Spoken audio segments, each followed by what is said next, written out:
And the pot calls the kettle black, calls the kettle burnt, calls her mad. Kettle reminds the pot that we've both been burned on the same stove, that the parts of our bodies that are layered in soot were scorched by the same hands. Kettle tells pot that she still boils water, holds the hot breath of a white man's tongue, endures the slow simmer of a white woman's allyship, and still, we make something beautiful. Pot calls the kettle wicked, and kettle says no, but says she's so magical she burned the hand of the last man who tried to pour himself a piece of her. Says she's so black she is everything, so black she is the beginning. She is the first thing someone finds home in when they wake up in the morning. Says ain't that what it means to be black? To have the world go up in flames around you and still be sanctuary for someone, saving men who lost themselves the night before, saving men who curse our names but forget his mama is made of steel too. And now the pot has no words but calls the kettle bitter, but loves the glass pan, the fine china, loves all the exotic shit white men put behind glass casings, loves how fragile things not made of steel can be. But this isn't about the pot or the pan. This is about the kettle, the black woman, how she pours herself across the earth, but no one bats an eye when the water disappears. We give ourselves to men who never love us, but they say we are difficult, too hard to break. How we, the kettle, praise this pot, this man for all the water he holds. How we are the only ones who do not call him monster when the water boils over, because we know this heat, this white flame, hot enough to make any of us explode. We are the first ones to make noise when the world goes up in flames, but they say the earth was saved by the man who heard her scream. Pot calls the kettle black, and kettle says yes, but says you best remember you black too. The next time they bring a fire to your neck, they burn black bodies on the stake and the stove. Pot calls the kettle black, and kettle says bitch I might be, says nuck if you buck, then says wipe me down. Kettle says yes my nigga, I be black, I be mad, and I boiled the last man down to his bones when he tried to test me. Pot calls the kettle black, and kettle says hell yes, but don't say my name as if you ain't ever been burnt too. Oh yeah, oh yeah. I'm making a video reply to your comment because I asked you a question and you did not respond. So we're going to have this conversation. We're going to talk about this photo that I posted because you had a problem with me comparing racism to the sexism that a lot of Black men expose Black women to. You guys don't want us talking about sexism. You have a big ass problem with feminism because all you seem to see is racism. It's like y'all refuse to admit the fact that sexism exists and that a lot of you act just like the person who posted this flyer. So we're going to go over it, whether you want to respond to me or not. So first, this says Negroes for sale. All right. So this is what slave masters used to post to let the other slave traders know that they're going to be auctioning off some Black people. Look at the language that they're using. They're using words like peaceful, no troublemakers. Now, keep in mind, a troublemaker to a Black man is a feminist, especially a Black one. Also, they're using words like all house trained, cleans and cooks, irons, makes bed. So I asked you in my comment, is this not the things that Black men say that they are looking for in a wife? And are they not saying that westernized American Black women do not possess these qualities that the slave traders were looking for in a good, obedient slave? Look at some of the other language they're using. They says that this woman is 6 girls that are quiet, not headstrong, because the last thing a Black man wants is a headstrong woman, because a headstrong woman is viewed as being too masculine. This is shit that y'all are on this internet saying on a daily basis nonstop. But the second you see it on this flyer that says Negroes for sale at top, now you're saying I'm sick for comparing the two. Well, they look exactly the fuck alike to me. And here's the thing. It says that they even use the word female on this flyer. So they're referring to Black women that they're selling as females. Y'all refer to us as females all the time. Y'all refuse to call us women. And lastly, the most sick about this all is they said that the girls are budding out, which means they're in puberty. Y'all love talking about how much y'all love younger women and that any woman over the age of 25 is past her prime because women age like milk. All right. Yo, I think that comments are quite possibly one of the most hilarious things in the world. You niggas commit a lot of crimes and you know it. You are single mothers and you know it. Are Stop right. right. I can't. You went and parked your car in the hood and I keep that door unlocked. Because you know a nigga will take the damn car. Real talk. Comments is one of the most hilarious things in the world. You niggas commit a lot of crimes and you know it. You are single mothers and you know it. Are Stop right. I can't. You went and parked your car in the hood and I keep that door unlocked. Because you know a nigga will take the damn car.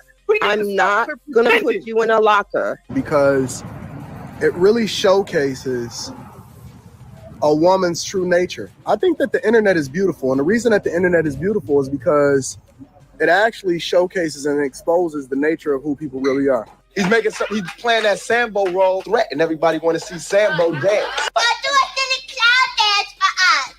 You want to know what's really wrong with the Black community? Is that the woman is out of her purpose and she's not a helpmeet no more. She's the enemy. Stop capping. I'll give you an example.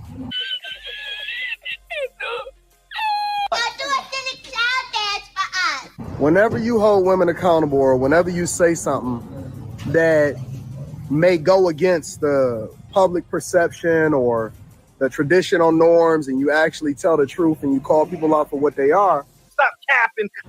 And this has been happening since the beginning of time, at least. He's making something. He's playing that Sambo role.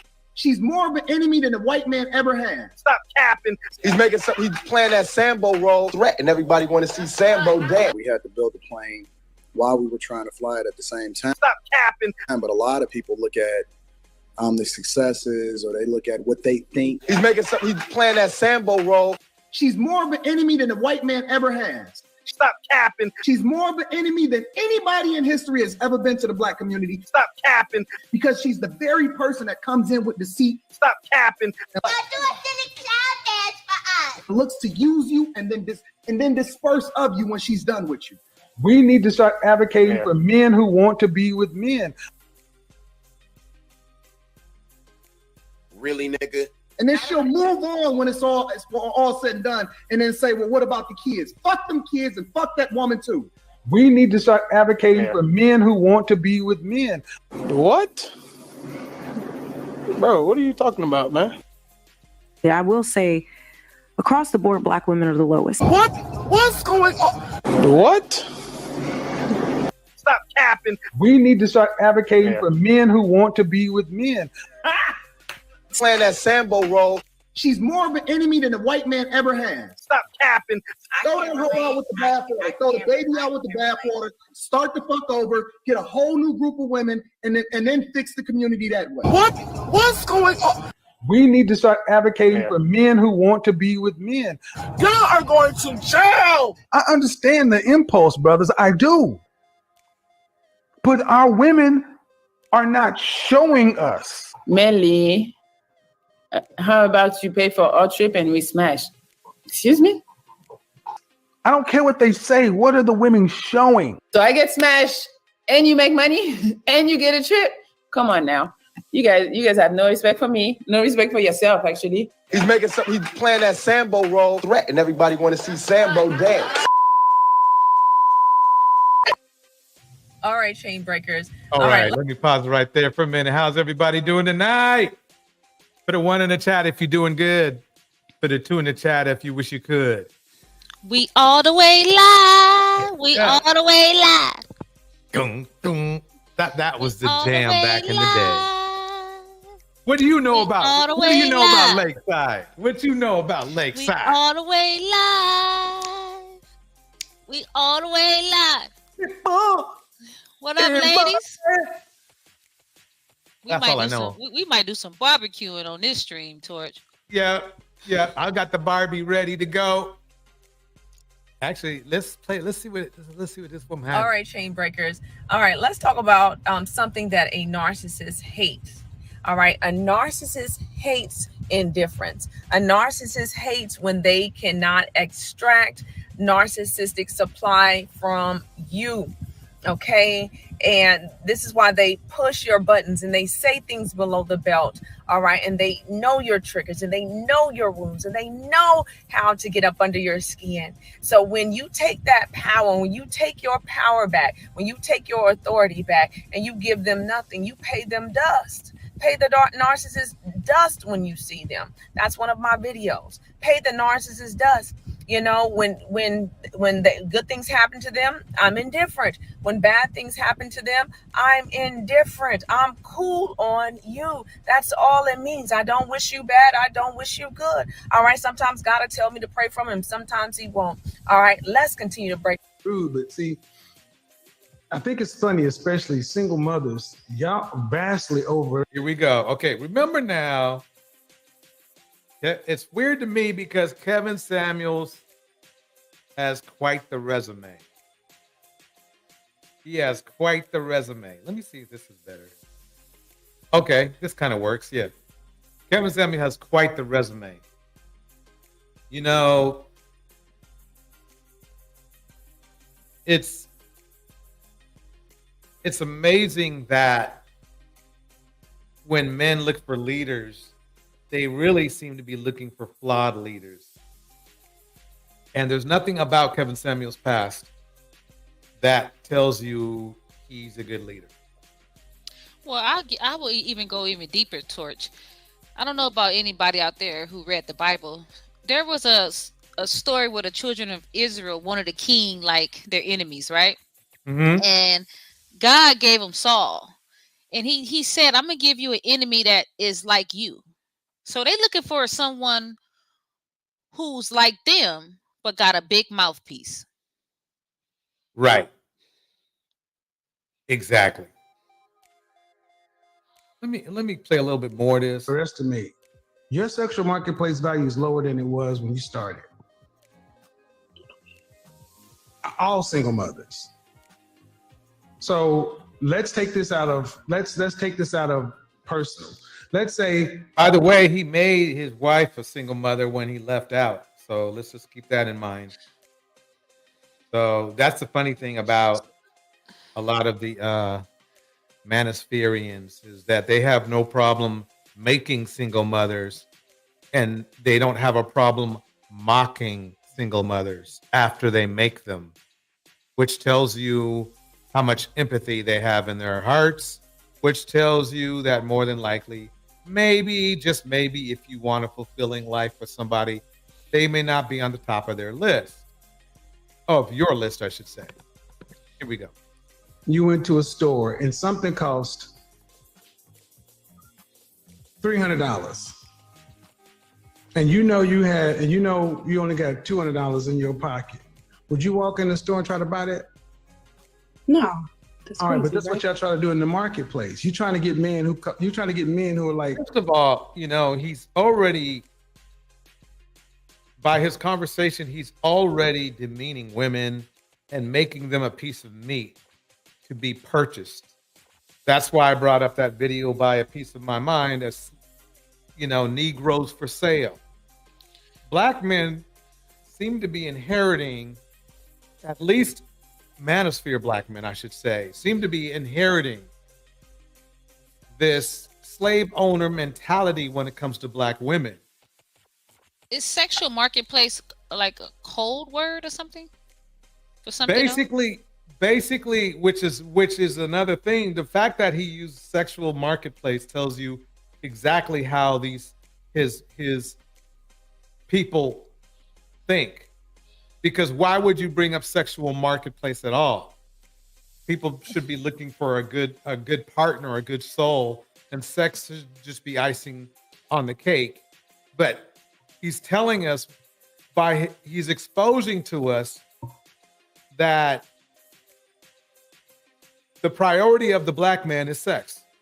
Otherwise, why would the first thing out of your mouth be sexual marketplace value? Why would it be? So if he was in a burning house, right? If they were in a burning house and they had the opportunity to have sex in that house, they would die in the house. Yeah. Hey, look, a lot of the things that we see, especially the tragedies we see, is basically the epitome of an example of a burning house. They'd rather burn down the house and have sex than to be a good person. Let's put it that way. That's how bad they are. That's crazy to me. Let me keep it going. $500 and you got $250 worth of buying power. The older you get, do you think your sexual marketplace this is so shallow. Buying power increases or decreases? Obviously, it decreases. All right, so that means you're going to have to be able to get less. Mostly every woman I meet thinks they're the prize. They think they're queens. They think they're. What's funny to me, it's different if he was like the pinnacle man, the perfect epitome of a black man, but there's nothing in his past that will tell you that. He didn't want to pay child support and didn't pay it for a long time. Okay. He is not a rocket scientist, even though he wants to appear to be one. There's nothing special about him. Yet he's on here judging black women, and Kevin Samuelites are loving him for it. It's quite amazing. So when did women have always been admired for their beauty, their femininity, their grace, their poise, their softness. When did black men switch that? Yeah, it's amazing. I don't know if there was ever a switch. Because he's saying that he just said that women think they're the prize, they think they're this, they're that, but women are a gift to men. Right. I mean, at least that's what God said, but I guess they think they're better than God, right? When did black men? Where in their mind and when did it switch? Where they say, okay, I'm the admirer, I'm the most admired, I'm this, I'm the prize, I'm the most soft, I'm the most good looking. When did that happen? Right. Let me kick out some shout outs real quick. In the house, Legs for Life, Razor Rays, Prism, Bridget Mouton, Alexander Brandon, Her Square, and of course, on stage, Cyber Dream. Or to Bandits, Cyber Nightmare, which is fine. Don't go to sleep, niggas. Don't go to sleep. Oh yeah. Let's keep it going. You watch my show, and how many women sit here on this program day in, day out, tell you they deserve a man of value. And ain't but 10% of these men available. But 100% of women say they want them. All right. Wait a minute. So, only 10%? Right. See, that's the point I'm trying to get to. See, we didn't notice it at first. And I just caught it like, this is why I had to do this live. Because I just caught it today like he's literally telling black women that there aren't enough black men to go around, right? There's not enough good black men to go around. So his original plan was to talk black women into dating Dusty. Or sharing polygamy. Yeah, which makes them a Dusty as well, right? It came out of his mouth though. He said it's only 10%. How many black men? How many black men are walking around free? 7 million. Right. So what's 10% of 7 million? 70,000. Yeah. Yeah. It's only 70,000. That's it. That's all. That's it. That's all. So when they gonna get off our necks then and stop bashing us? Because God said it's only 10% of them. Right. Yeah. Why is it only 10%? That is the question that nobody wants to answer in the red pill community.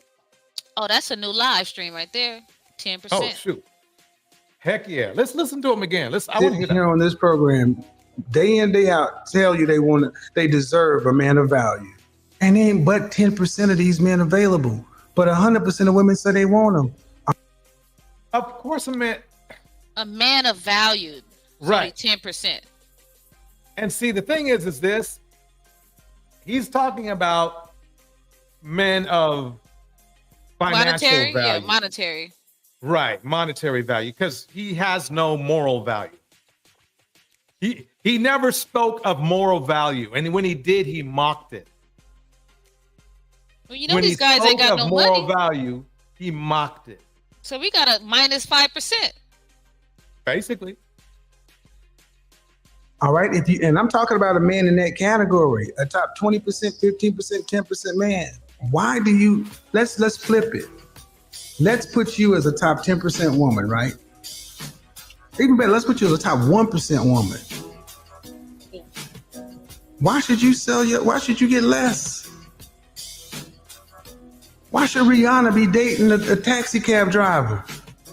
But see, y'all understand it when it's that way. Wait, stop it. And what's more likely? Did they get mad at Ebony K. Williams when she didn't want the bus driver? Right. They talk out of both sides of their mouths. Boom. Exactly that. Exactly that. They're snakes. These are snakes in human form. The Indians said that these people came here and they're like snakes. They have a forked tongue. Basically, I mean, what the goal of the manosphere is not to build black men. The goal of the manosphere is that for certain men to be able to get what they want from women. That's what it's about. And that's what it's going to be. That's what it's about. It's not about building men into being better men. It's the illusion of that. It's the illusion of being a better man when you can tell they're not. They're not even close to being like that. Okay, you say illusion, right? So think of it as a magician. Think of these men as magicians, right? Right. They're losing their craft. They did a good job for 10 years. Right. Now we know the trick now. Right. Exactly. So now they're going to bashy and derogatory commentary towards women to bully women into settling. Boom. Exactly that. Exactly that. Gonna happen. The older you get, you're gonna get more money or less, more on the credit, more on the sexual. Now, here's the funny part. Black women live longer than black men do. Okay? And Kevin Samuels is amazingly perfect example. So, I mean, really, who truly hits the wall? I mean, when I was at the shopping center buying myself some groceries and stuff, I was seeing guys that are they were 20 years younger than me, but they were clearly already over the hill. And so I guess the manosphere is really a cult of men that try to force down the self-esteem of black women so they can basically take advantage of them because they don't want to marry them. They just want to use them for a while. That's my solution right there. I mean, not my solution, but that's my observation of how this is working. And then they want to deny peers' research about the rise of lonely single men, the Right. hospice care men, all the men in the hospitals who are dying alone. Right, and we did it to ourselves. As men, we did it to ourselves. All we need to do is be better human beings, and we didn't want to do that. We picked men like this, who's a deadbeat, didn't pay no child support for freaking ever. You know, made $900 a month. Nothing wrong with only making $900 a month. The problem is when you start disrespecting women when you used to make $900 a month. That's the problem. That's the problem. Is when you really actually don't even fall into the category of a high value man. He said, for a high value man, you have to be, in the high digits for at least 3 years. He wasn't in it for 3 years. He was barely in it for 1 year, if that. So you're telling me that these guys have a reprobated mind. Yeah, pretty much. Yep. Let's see what this woman has to say about the Kevin Samuels theory. Here we go.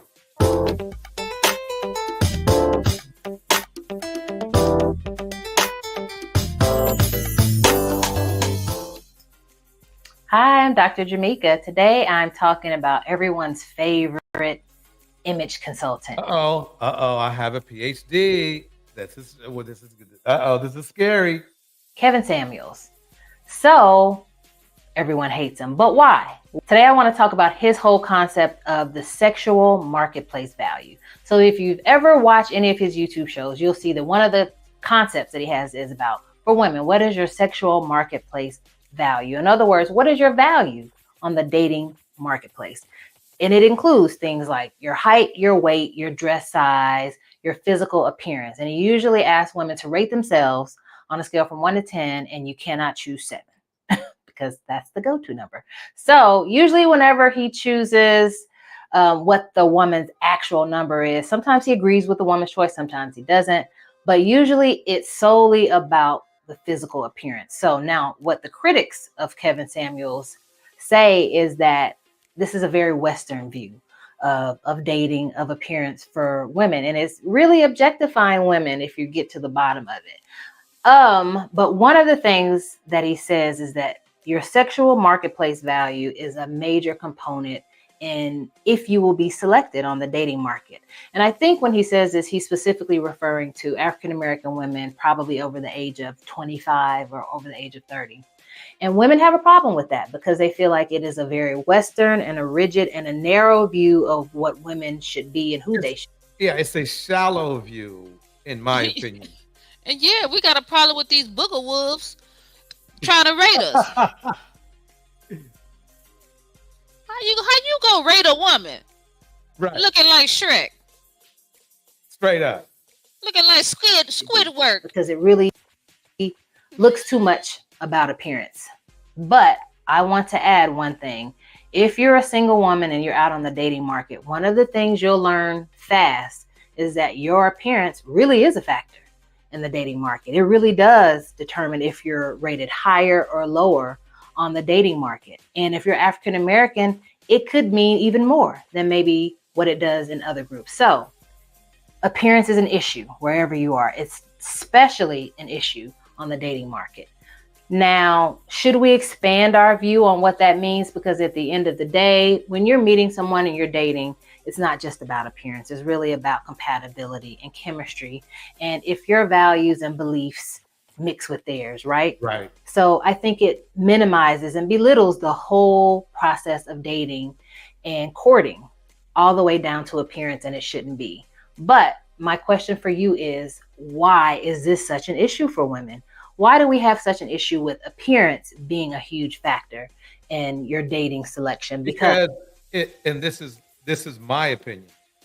If you're so focused on appearance, okay, if you make appearance one of the most important factors in your life, then you're more than likely going to choose the wrong person because you didn't choose the person by their personality and compatibility. You're just choosing them because they look real good. That's like me being a fisherman. I'm a fisherman, right? And I go on dirt roads and I go, I drive on gravel and around rocks and shit. But what looks good to me, is a BMW 7 Series sports car, right? The ones that are like an inch off the ground, right? But that's not compatible to my lifestyle. It's not compatible to me. And that's what Kevin Samuels has these guys thinking about. They don't need their life isn't built on well, yeah, it is built on looks, because that's what all they're doing now is looking. But we see the men that come on the Pineapple Show. Yeah, we should do. Ladies, we have to have, what's the first lady said? Indifferent. You got to be indifferent to all of this. Right. We see the dating market. We see. Right. Exactly. Because at the end of the day, no matter who you are as a woman and what you have, and if you're an African American woman, this is likely true, that no matter what degrees you have, your titles, your income, everything at the end of the day is going to include your appearance. So think about that. Overall, her message turned out to be pretty bad. I mean, she was on to it. It was when she was talking about how personality and you should be compatible and everything. Quite honestly, though, she's saying, "Oh yeah, your appearance has everything to do with it," and it's she make it seem like women. That's her only objective of life is looking good. Right. That's what I got from it. Yeah, unfortunately. But these guys is booger wolves out here. Yeah, the booger wolves. All right, let's get to the meat of the matter. Let's get to this stuff here. Now, Ebony, I dug this up when I was doing some research yesterday, and this popped up on my screen, and that popped out on my screen. And we got to check this out. Here we go. Check it out. Absolutely. Absolutely. Yep. There she is, folks. Ebony K. Williams with another PhD in the house. That's maybe I'll change the name of the channel to PhDs and more, just to irritate the manosphere. Look what Bridget said. Good looks don't pay the bills. No. These guys don't have good looks. They ain't even got the light bill money. They want to bash a black woman, though. That's straight. Pretty much. Here we go. Okay, so we're already live. Okay, so we've already checked in. Y'all already know who Ebony is. Y'all already know who I am. So we're actually not going to spend all this time doing a bunch of bios and intros. Again? She looking good, Ebony. Yeah, both of them are looking good. The good Dr. Raquel and Ebony K. Williams knocking it out the park. They don't look, like they're hitting the wall to me, if you ask me. That's all I'm going to say. I already know who we are. We're going to go right in because we both have a very difficult schedule, and we also want to make sure we fit in a bunch of stuff. So we just want to jump right in. Cool. Excellent. Okay. So and also we already agreed that I can call her Ebony and she can call me Raquel. So I just don't want anything in the comments to jumble up the comments. We cool on this. So, but some of the things that I mentioned earlier are that, like, I wanted to start off with points of clarification because I had some questions about the original post, but then I heard Breakfast Club, which got rid of some of my questions, and then I heard your episode on acting up. So then I got rid of some other questions. And I've also been reading your books, which actually added more questions.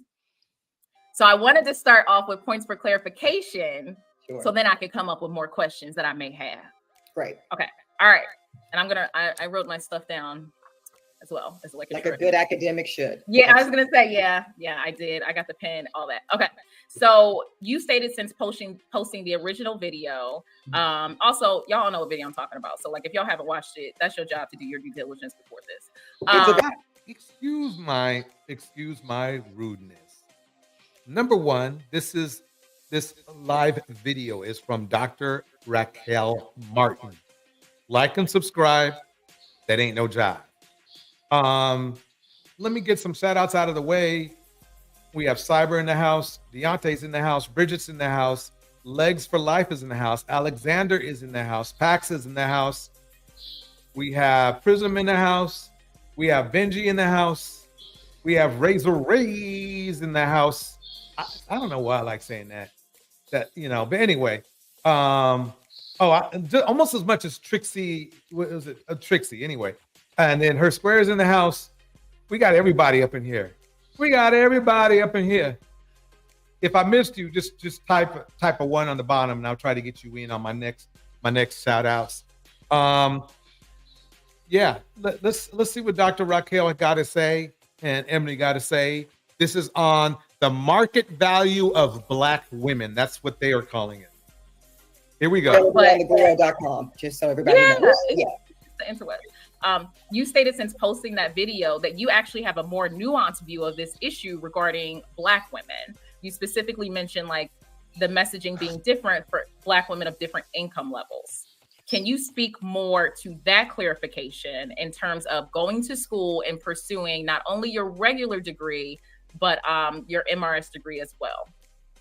Absolutely. So what I realized after posting the original commentary video, the sidebar on the griot, is that this advice, if you will, that I'm framing to tell Black women to go to get the MRS degree alongside your bachelor's, JD, PhD, fill in the blank degree, it is more germane for Black women of higher income socioeconomic strata.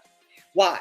Because if you are already coming from a place of Black elite status or generations of Black financial stability and even elitism, you're not going to have the concerns of, well, I'm only 26. How am I going to provide for this baby? Because you have a financial safety net by virtue of either your parents or the parents of the gentleman you are having the baby. So there's not that financial crisis or threat. Versus when you are like myself and a lot of us that are Black women that find ourselves in professional spaces today, we are first generation. We kind of, as the kids say, got it from the mud. And so just because we come out of school with that JD 2-3 years later, we're not necessarily financially stable. It takes us years, in many cases, 10, 15, 20 plus years to get to a truly financially secure enough place to be able to provide comfortably for a child. So I felt like I wanted to clarify that this advice I'm kind of suggesting for younger Black women is much easier to digest and execute when you're coming from a Black elite position in the first place versus those of us who are either first generation or for whatever reason are coming from more financially unstable backgrounds. I don't know what the hell is she talking about. I sort of get what she's saying, but then I don't get what she's saying. She's saying basically it's a lot of Blacks that families are first generational college students and they come from broke families. The men don't have money. They die and don't leave inheritance. They don't own property. They don't have anything to leave their children. So these kids are getting, loans, what's his name? The angry man talking about debt. Most of them have to, because their fathers who created them didn't leave them a financial legacy. Right. I tried to make sense of what she said. Yeah, I kind of sort of understand what she's saying. I just don't see how it has to do with the dating structure, because basically you should be looking for somebody compatible. And it sounds like to me she's only telling Black women to target in college Black men. I guess she's trying to make the point that if you're going to get a good Black man who's educated, you better get him in college, because after you get out, it's not going to be that way. Let's see if she can clear that up. Here we go. Yes, because you mentioned multiple times that you see marriage as, you're looking into it as like an economic construct, an economic contract.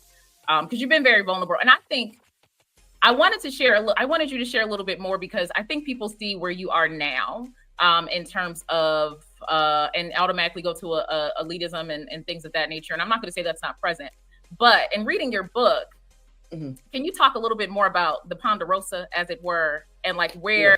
Let me pause for a minute. Wait, Razor, weren't you supposed to come on the show with a suit on? What happened to the suit?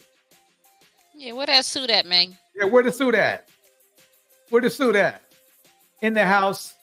Educated Pookie in the house. Razor Rays in the house. Cyber Dreams in the house. Don't lay away. At least get one of the lacrosse shirts, man. Get a lacrosse shirt with a collar. Don't lay away. Man, if you don't go to Ross and go get you a lacrosse shirt, you can get 5 colors for 5 days out of the week. Oh man. Oh, okay, Razor. We'll let that slide. We'll let that slide. For a minute. We're gonna let that slide for a minute. Razor, we are going to have to do a show, because we've talked about this before about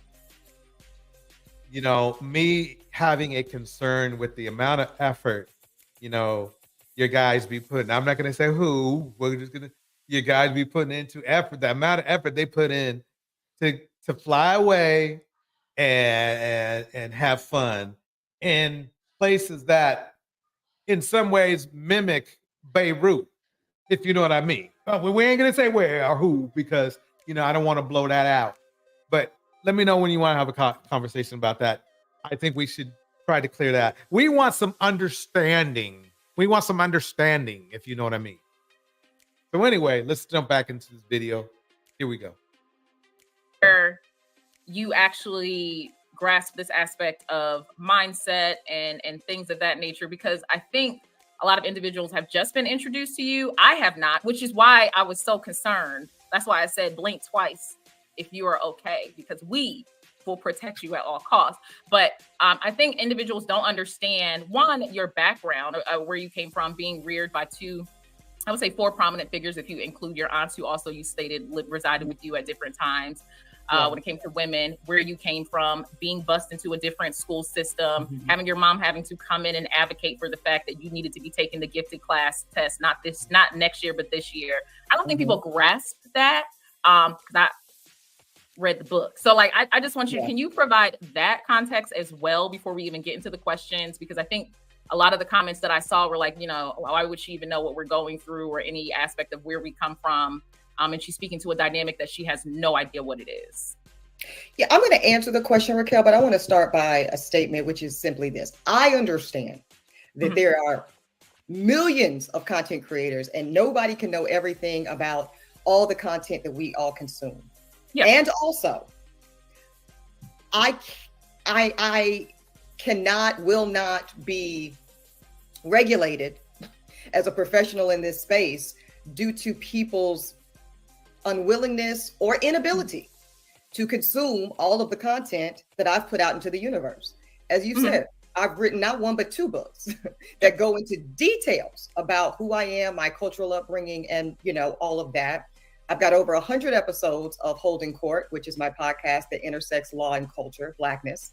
And I've got over 150 episodes of The Griot with Ebony K. Williams. And that's just in the last couple of years we're talking about. Mm-hmm. So what I would invite everybody to do that wants to engage on this particular topic in relation to my lens and my kind of perspective is consume as much of that context as possible, because that sets the context for the rest of everything that I am saying.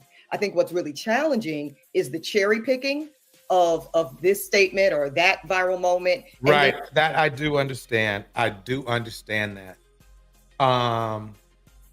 Well, I should maybe I should bring up her statement before, because there's something important that a lot of people missed. Hold on one second here. That just brought it up. Here we go.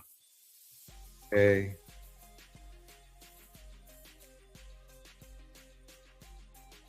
Okay. Where is it? I want the first one that she came up with.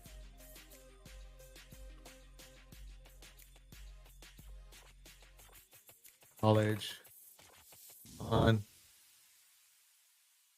Here we go. Okay. I need to go to this one for a second. Here we go. We need context. So I've been here for a little bit. I've been here for a minute. Ebony K. Williams says that is depreciating with every passing year. No matter how marriage and partnership that is what they choose. Let's take a listen to the audio. The reality is that our marriage and partnership market value is depreciating with every passing year.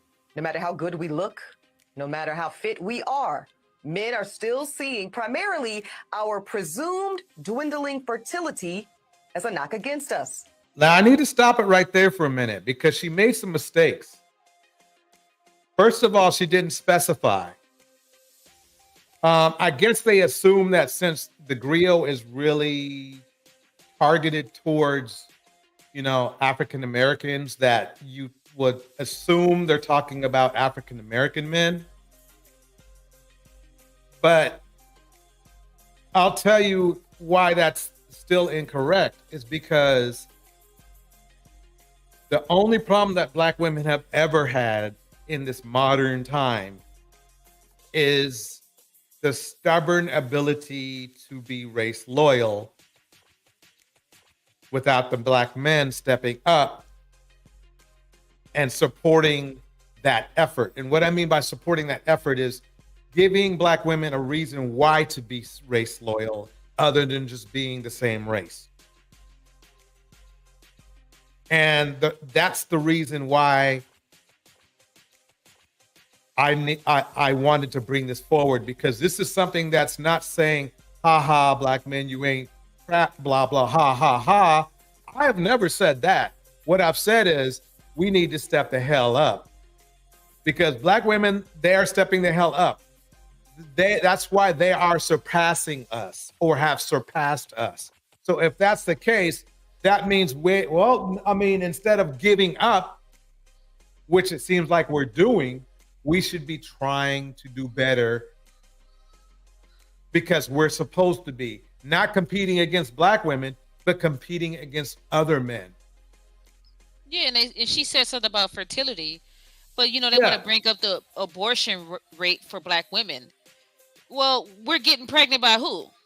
Right. So our fertility isn't intact, but our support is not intact. Our protection is not intact. Right. Our financial stability is not intact. Right. Our emotional health is not intact when it comes to these nakers. Yeah, I mean, the problem is this. She's talking masculine right now, which is ironic and funny to me, Cyber, because the men are loving what she's saying in here, but it's extremely masculine. It's the mindset of a man. It's like somebody gave her a script, and it was a man who gave her a script, and she's going by that script. So we can put a 3 in the chat if you think she's male identified, ladies.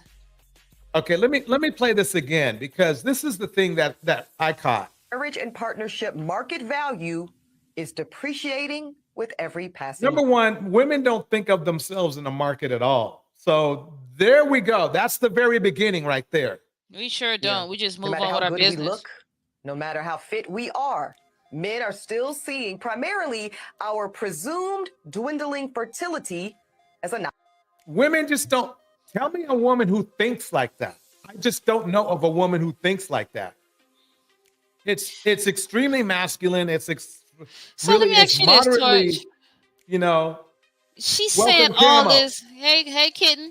She's saying all this after all that backlash. You think that's what it is? Yeah, it sounds like to me. But believe it or not, it is more nuanced. It's more nuanced, and I'm going to show you here in a minute. Check this out. knock against us. So here's my advice. If you are a young Black woman in college and you know in your heart and in your head that you want to prioritize family, I suggest that you simultaneously pursue that MRS degree right along with that BA or JD. Because a handful of Black college-age men that actually do desire to get married soon, and they do share that value system, and family is a priority for them too. Y'all, that is an incredibly small pool, and it's shrinking as you get older. Why isn't it a small pool? But how did she know when she was engaged to a non-Black man? That's not the issue, though. But how does she know this? Issue. Yeah, this is the issue here. Watch. By the time you reach my age, 40, you will be faced with different choices relating to life partnership and motherhood. Dropping the clues bombs for the good sister Ebony K. Okay, I don't want to play him because he gets on my nerves. See, and it looks like to me they did exactly what Ebony said they did. They cherry picked, because I'm looking at the video. That one doesn't even play her whole statement. So let's put down Breakfast Club as deceiving, in my opinion. It was very important that they let her whole statement go through. I might have to go to the whole griot to get the real message here. Let me see if I can dig it up. Okay. So Ebony K. Williams, Black Women in College, griot. That was very disingenuous of the Breakfast Club. That was very disingenuous. But then why are all these people so focused on trying to convince and persuade Black women to go a certain way? You got Tyler Perry. You got Tiffany Haddish. You got Ebony K. You got a slew of people that's trying to convince Black women to do certain things a certain way. Right. Why we just can't be free to be? Okay, so I'm going to play this one right here because this is directly from the griot. Normally, I dedicate my commentary. Come on. Wait, hold on. You gotta turn it up. Yeah, this thing's tripping. Okay, got that there. Give me 1 second, everybody. Come on, griot. Okay, let me try this.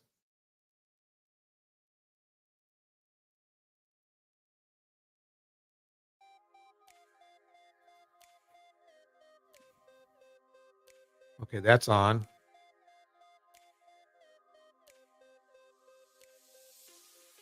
Their web application is not helping me at all. I could do it at home. Okay, let me try it one more time.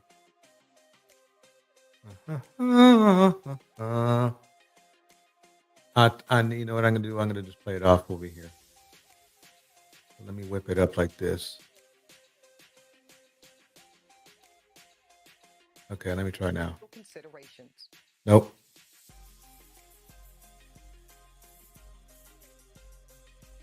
Oh, is this what the... Okay, let me see if I can do it like this then. And viewers, I need... Okay.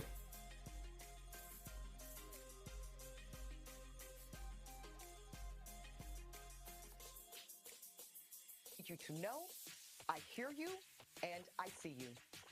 Social media commenters, I see you too. And I do want to make just a few points of clarification. Okay, let me pause there for 1 second. Let me go here. me go back. Get clips. Get the clip I want. Allow. Normally, I dedicate my sidebar commentary to a topic special consider. What the hell? I hear you and I see you. Okay, there must be some, they must be doing this on purpose.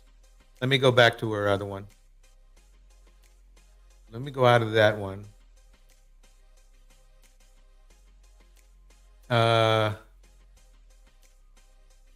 Perfect. Found it, folks. Okay, here we go. Here we go.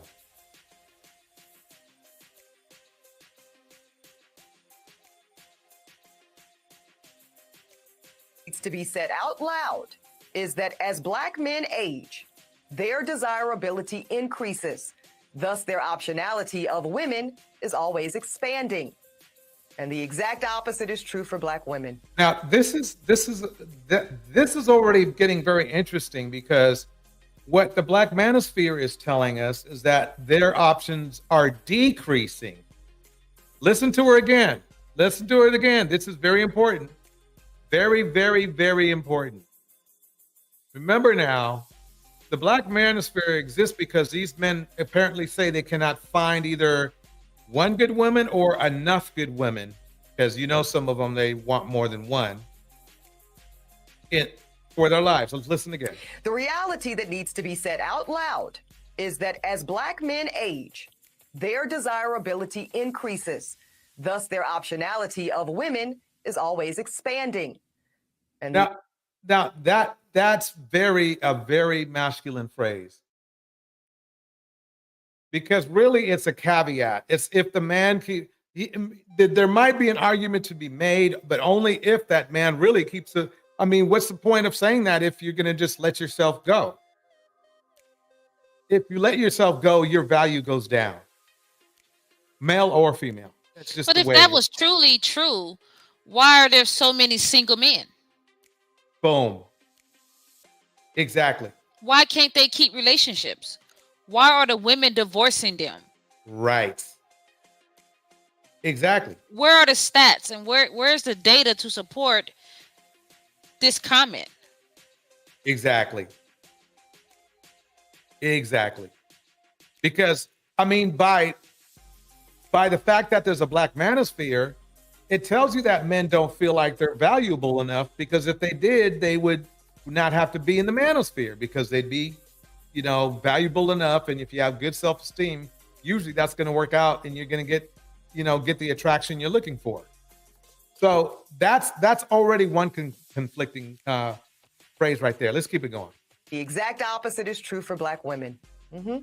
As we age, I thought she was joking at first when she said, and the exact opposite is for Black women. But maybe she wasn't. Let's listen. Matter how much money we accumulate, our degrees or professional accolades, the reality is that our marriage and partnership market value is depreciating. The fact by saying marriage and partnership mixed in with market value is kind of like a hyperbole. It's like basically saying that she is talking for all the people who are shallow. Let's put it that way. That's what it sounds like to me. With every passing year. No matter how good we look, no matter how fit we are, men are still seeing primarily our presumed dwindling fertility as a knock against us. Again, she's talking about Black men because it's only Black men that we are the only ones who seem like we like to breed like what's the term? Breed like I don't know, something that breeds a lot. And the bottom line is that why is that a knock when you think about it?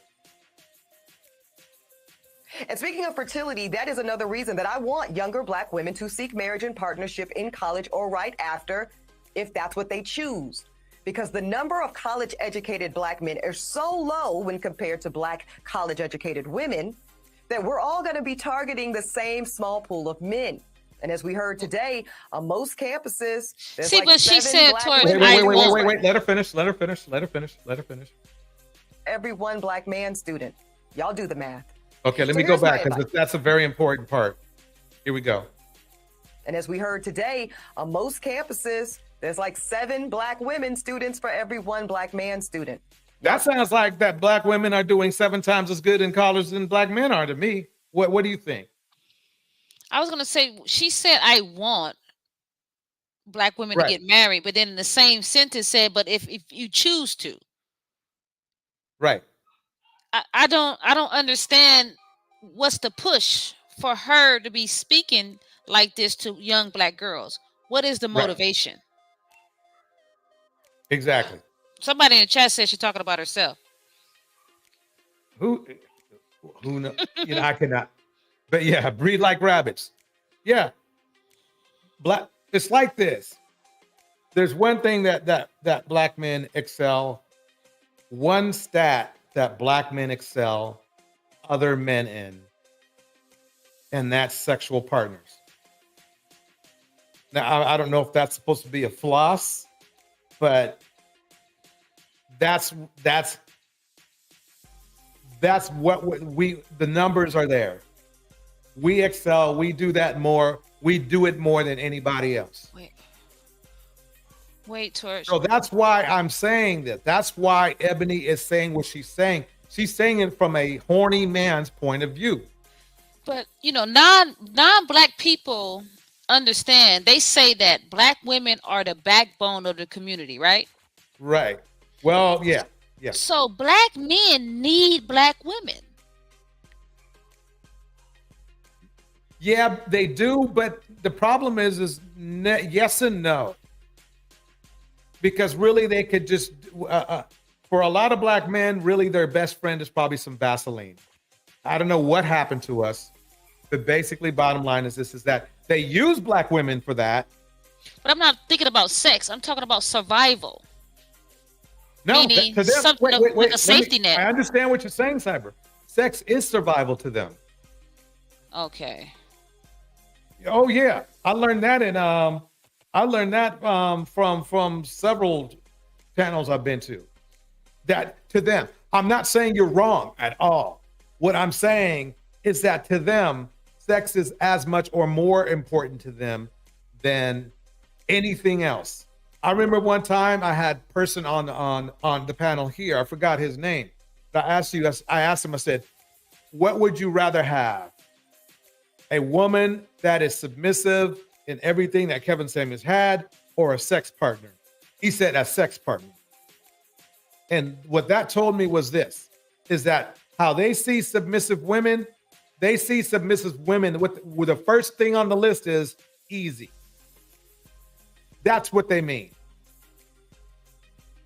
That's what they mean. They don't mean submissive as far as being respectful or cooperative. They don't mean that. They mean you can be, if they chose between the perfect woman who was being all of those things, but was not having sex with you because she wanted to be courted like a traditional woman, or would you want a woman to just give it up? All of these red pill men chose sex first. All of them. And then when they crash and burn in every other attribute of life, the Black woman is there to pick up the pieces. Right. So if Black women walk away from the community, that's like walking away from them. This is why they're so go home strong about shaming Black women to settle. If you want to call it a community, I don't know what it is, but it doesn't. Communities work together. That doesn't seem to be going on with us. Let me go ahead and drop the link just in case somebody wants to come up. This is going to get pretty decent. This is going to get good right about now. Here we go. And then trying to kind of make sense of it all. I think I just wanted to show you how a perfect example is when I played the Breakfast Club clip, and they literally stopped her video when she was going to clarify her statement, which was her point here, Ebony's point here about cherry picking. Still don't sound good, but here we go. Make a choice that says, I'm going to put all of this work, and it is work, it's labor that I belovedly do, into the universe, and then I'm going to let people contend with it on their own terms. So that's my perspective. So I never go into creating content, and this is a choice. Some content creators do. They contextualize every piece that they put into the world. I choose not to do that just for time reasons, quite frankly. I'm content rich, and so I'm going to give people the option to contextualize who I am, my work, and my voice in this space. My credibility really is what we're talking about, right, in this space, and then go forth as you may. But yeah, read the books, y'all. Listen to the podcast. I'm very, very transparent about how I grew up, child of a single Black mother, a mother who did not have the benefit of completing her formal education, first generation college grad, first generation professional school grad, went out of public high schools. I've only been to public elementary, middle, and high schools. My mother was extremely diligent because she didn't have a formal education. Let me go Her forward thing because was that's not helping us. bringing complex dynamics to that conversation. Okay, so I'm going to skip my next clarification point because I feel like my next point is going to take longer. Because what you're saying, in my opinion, and this is the dissonance that came up for me in reading your book and hearing the messaging, what you're saying is antithetical, in my opinion, to what you're sharing in terms of what Black girls should be doing. Now, in stating that, one of my question was, you stated that, like, on the Acting Up podcast, you mentioned that you cannot speak to how to be successfully married because, and I quote, I have never stayed married, any of that. Like, you mentioned your previous partner relationship, your previous marriage was a starter marriage, you got rid of that. You stated that you're in a relationship, I believe, for 4 years and felt that wasn't appropriate for you either. Yeah, marriage is not for me. Let me just say that very plainly. Marriage is not for Ebony K. Williams. What? But I know it's something that many Black women do desire. What? How's she gonna speak for all Black women? Right. I mean, I would say that objectively, why would you? Well, she's had the experience of marriage, so I guess that's one thing. But why would you be trying to tell young Black women how to live their life when you clearly don't endorse marriage for yourself? You know. Let me keep going. So it's something that many Black women desire, but you said what you can speak to is best practices and strategies to get to the marriage destination if that is your priority. You can't talk about motherhood and balance because you haven't experienced that yet. Here's really the basic fight, everybody. I'm about to break it down. The problem with getting married extremely young is that you haven't grown yet. You haven't grown up yet to be the personality to establish and know what you want, know your needs and all that kind of stuff in college. Now, don't get me wrong. It's worth a try because, college, there are a lot of college sweethearts who stay together. But the problem is that there's a lot of people who grow apart as well. So basically you're damned if you do and you're damned if you don't. I know you shared that you're also about to go through the journey of your embryo transfer. So congratulations. And when you're providing context, but my automatic question is, do you think that that's a responsible statement to make, saying that I cannot speak to what it's like to maintain a marriage? However, I can speak to what you need to get there. Because, like, as a licensed clinical psychologist, as a mental health professional, that is not an appropriate dynamic, right? I can't tell you how to make it going to thrive, as it were, but I can tell you how to get to that contract. Do you feel as though that's a responsible statement for someone of such a huge platform to make when you're trying to provide some aspect of, this is your advice? I'm not going to tell you how to make it work. I'm just going to tell you how to make it. Very much so. And let me tell you why. I think it's very responsible because I can't assume the conversations that you have amongst the Black women social circle girlfriends in your life, Raquel, but I can tell you about mine. And I've asked friends, sorority sisters, Black women that I'm in close sisterhood with, and not so close sisterhood with, just Black women that I'm in conversation with. Flat out question. If and these are unmarried, never married Black women who have no children.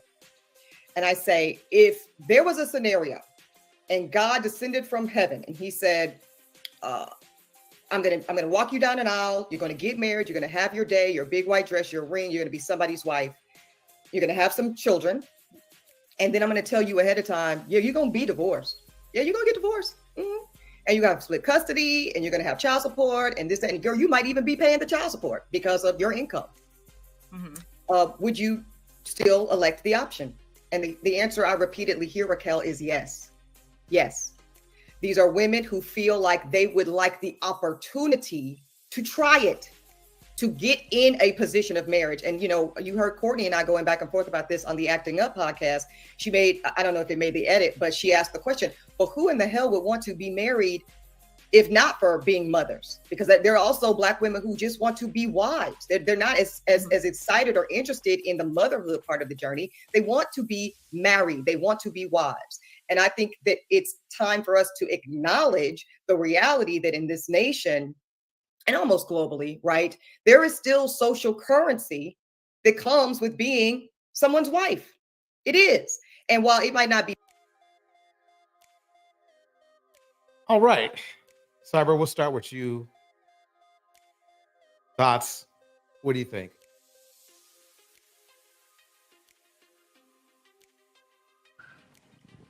Okay, apparently Cyber's busy. I'm sorry, I was on the phone. Oh, no problem, no problem. I think something switched. Like the other lady, what's her name? Martin. She gave her a question that I was thinking, like because of my past statements. Like, how can she speak?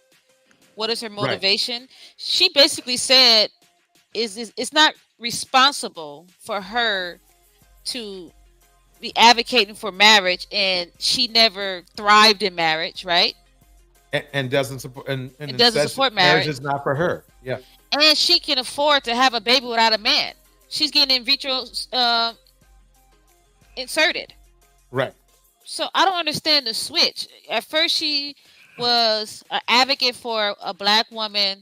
Her first statement when she became viral was, "I would date the bus driver if he owned a bus." Right. Right. Now she's on to some settling, get what you can get when you can get it. I'm quite confused. Yeah. Well, I don't know if it's really settling. It's more of but settling and get what you can get are probably two different things.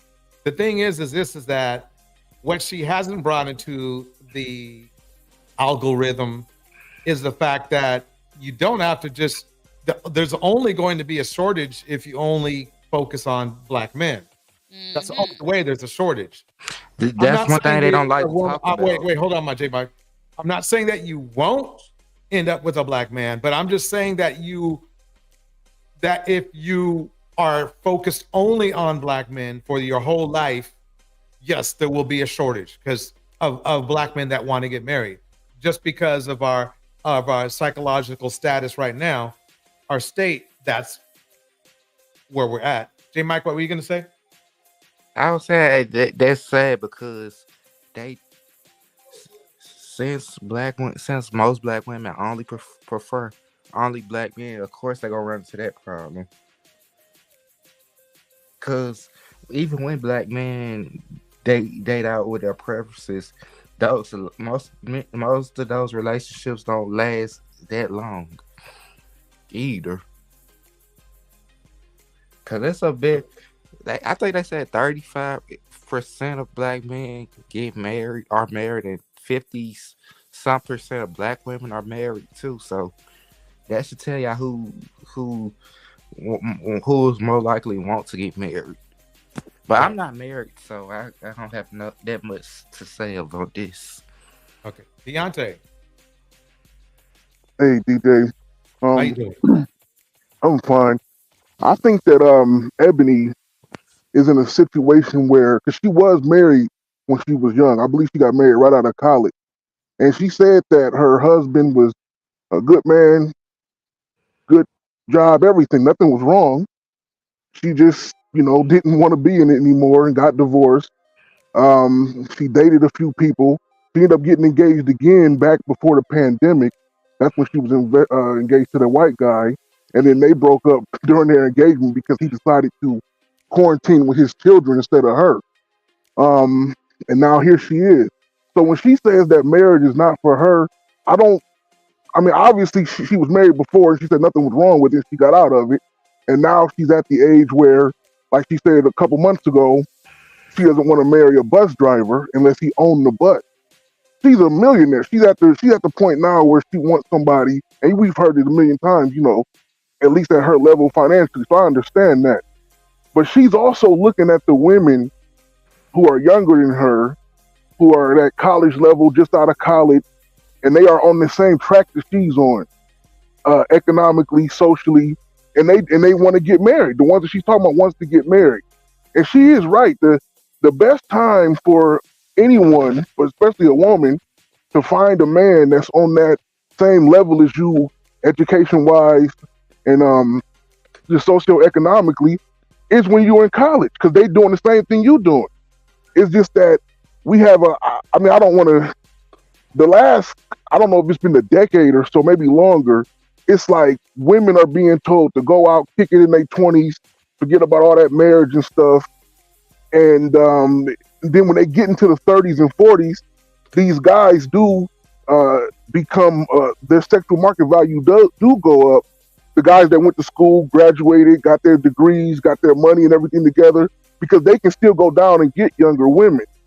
And I think that she's trying to save them from being in that situation that she's in. Okay, so Deontay, that's a great statement. So if that was the case, though, then why are there so many men complaining about not finding women, to the point where many said that they're going to fly to another country? And this is one thing also. I think that she's also talking, because she said it a few times, and she even used the word elite, right? I believe, just like how Kevin Samuels was talking about with his, the top 10 value men or whatever, I believe Ebony K is only talking about, for the most part, women who are on track to be in that top 20%, who are making 80K or more a year. And then, because that's a very small pot of women. And then you still got a small pot of men too, but there are probably going to be, because there are more women than men, I'm guessing that there are going to be more successfully educated women out there than there are successfully educated men. So they, even though they're at that high level, they still have a smaller pot to pick from of men who are on their level that's they're looking for. Now, when you come to these passport guys and all that other stuff, most of them is out here, they just want sex for real. Like that's all it is. And I believe that a man who's only going after sex his whole life is not going to be successful at nothing. I've never seen a man who spent most of his time thinking about and chasing vagina and was successful at anything unless he was like an athlete or an entertainer. Right. Okay, so basically that brings us back. So that you heard when Ebony said that there's, for every 7 black women in college, there's 7 eligible black women, there's 1 eligible black man, correct? So wouldn't the solution be for more black men to become eligible? I mean, how, in fact, let me put it like this. How is it a black woman's fault for being eligible when a black man is not eligible? It's not. See, and that's where Tyler Perry came in. I don't know. I think you said it. I think Cyber said it earlier. I don't know why you getting this rash of black celebrities coming out. Tyler Perry, even Oprah, when she was trying to talk about how black men aren't deadbeat dads. I mean, I like what they're saying, but they are coming out at the same time. Even with Ebony K coming out and saying this, like, they brought back what's her name? Ali Sharala. No, not what's the one? Shahrazad Ali? No, not her. The other one. I forget. But this, I think Yeah, that's what it was. I believe that they are. I believe this is a good thing. Honestly, that this is starting to come forward, because there's no place for us if we completely separate. You know what I'm saying? Like, if black women walked away from the black community, that's half the people. That's half our community gone. Like, it would become nothing. But so what do you do if you don't have enough? Well, I'm saying, what do you do if you can't find an elite man that's on the same level as you are? Just be single the rest of your life, or you got to choose someone. Yeah.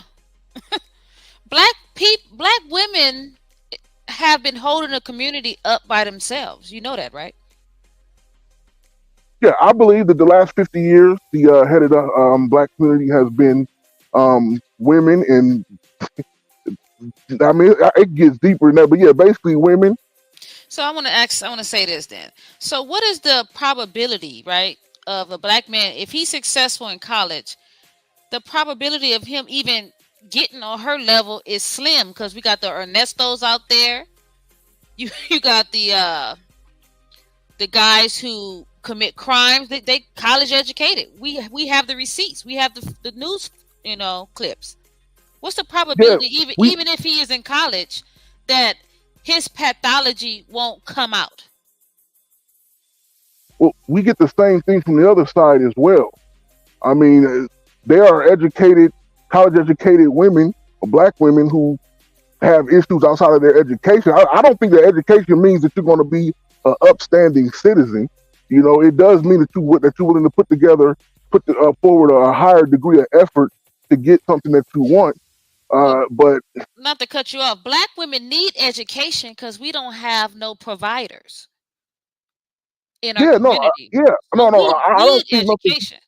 I don't think there's nothing. What I mean is, if you're asking me, what about the black men who get educated, but they still go off the deep end and start doing some wild criminal things? I don't know if that's what you're saying, but if that's what you're saying, I'm like, hey, I understand. I think that's a societal problem. I don't think that has anything to do with just a black man with a degree, because white men with degrees do that. Black women with degrees do that. White women with degrees do that. I mean, that's just an issue. I think the biggest issue is getting more men to want to be at that level. And even outside of the college-educated men, there are still a lot of men who don't have college degrees who are still able to provide at a high level, because they're able to do certain jobs and careers that will pay them in the high six figures without having any degrees. And then you will have a woman, she can have her degrees as well. But like, there are situations where you got a woman who got a PhD, she's a principal of a high school making $150,000 a year. Then you got a man who worked for a petrol company, you know what I'm saying? Like, filling up oil rigs every day, making $300,000 a year. He just got 4 certifications. It happened. What percentage do you believe of men fit into that situation where they can make $300K a year? No. That's small. Just like in women, like it's what percentage of women are making 6K, 6 figures and up?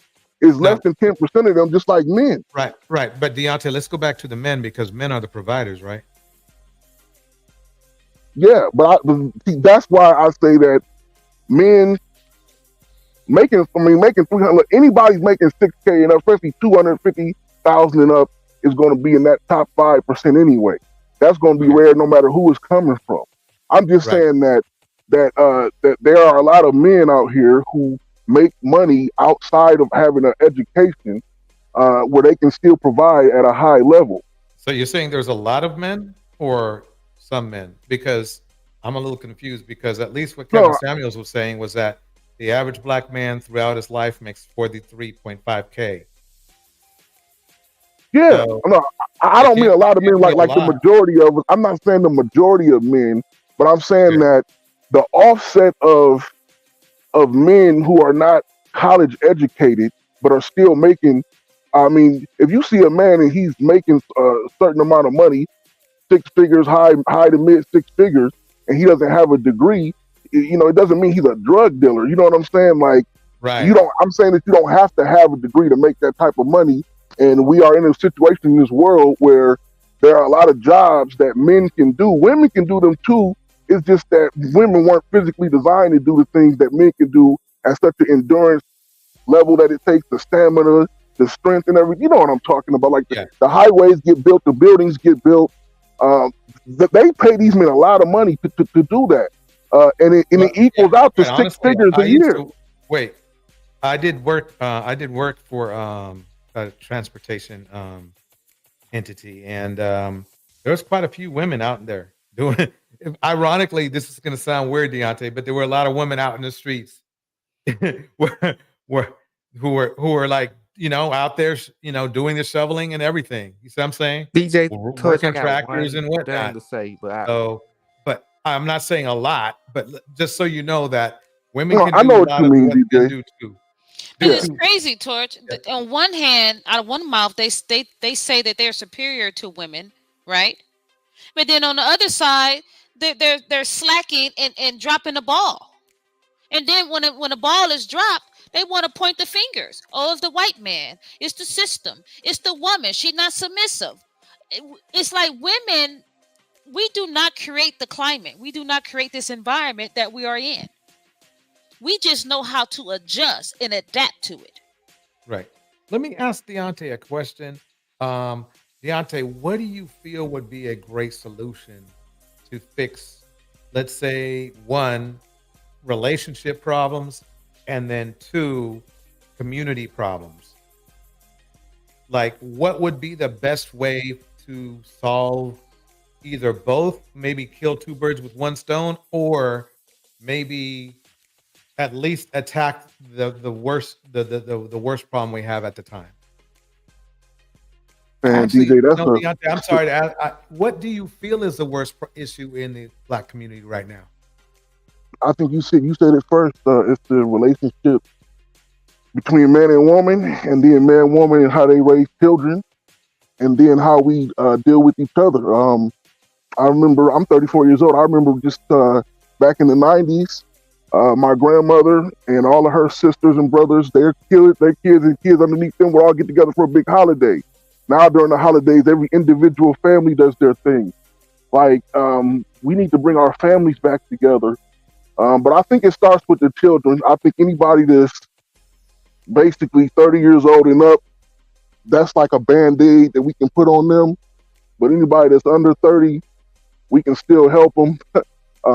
It's a lot, DJ Dakota. I really couldn't answer that in like a quick question, but it's definitely the younger generation. We need to get them off of this social media, or at least we don't have to get them off of it, but at least the content that they're consuming every day, because it's terrible. And it goes up to the older generations. I mean, I know people in their 40s who still acting ratchet like they teenagers, Yeah, I've seen that. Yeah, so basically what you're saying is that they need to be consuming more lucrative content. Would that be safe?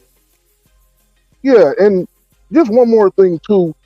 Whenever major change happens in a large group of people in the history of the world, it always starts small and it becomes a critical mass where it starts with less than 1%, grows to about 5%, and then maybe 10%, and they end up dragging the rest of the community, the rest of the people along. It's not like it's going to take all 50 million Black people to become better overnight. It's just key positions that we really need to change. Like we said, like right now, our leaders, the people we look up to, are celebrities, and these people are spoiled. They're being manipulated. They don't give a damn. You see Sexy Red out here and took over these little these kids, and she releases. It's crazy. So that's what we need to get away from. Yeah, something I gotta say about that is, I know this might be irrelevant, but I think they said rap sales went down 40% this year. Yeah, Rap sales went down 40%. 40%. I mean, I wouldn't be surprised. I mean, when you think about it like this, though, it's as much as I'm disappointed in. And then Sexy Red ain't the only person like herself. Right. I guess what I was going to say was that, basically, though I'm not the best fan of rap, I just feel like it's not. I think rap sales went down because sales in general and music has gone down because who's really buying music anymore? A lot of Just, a lot of these new rap songs are garbage. yeah, They're all I mean, garbage. only a few I like. I want to say something towards Deontay's statement about family. They've already have the data saying that even if there are two parents in the home, the children in single parents, they especially the boys, have similar to the same outcome. So when you say about families, you got to be more detailed about it. Because when you just say you got to bring the families back together, yeah. What type of families are you talking about? Well, that's what I meant. Like it starts. I think first it's the relationship between the man and the woman, and then it goes to the man and the woman and the child. So what I mean, like I know, just like I'm sure we all do, children who were raised in a house with a mother and a father, and it really didn't make a difference to some of these kids. Like they still out here, they still going buck wild, but it's because of the times that we live in now, especially the last decade or so, where we didn't have this type of access to outside influence back in the 80s, 90s, 70s, and before. Even the early 2000s. Wait. You remember what's going on in the 80s, right? I'm talking about the in-your-face access whenever you want to get online and see anything, hear anything. Your mother and father tells you one thing, and you go in your room and you getting direct input to all kind of trash. That's what I mean. But you know, the 80s had the influx of drugs, paraphernalia, parties, and games.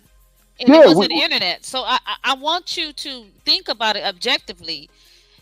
Could it possibly be black male culture?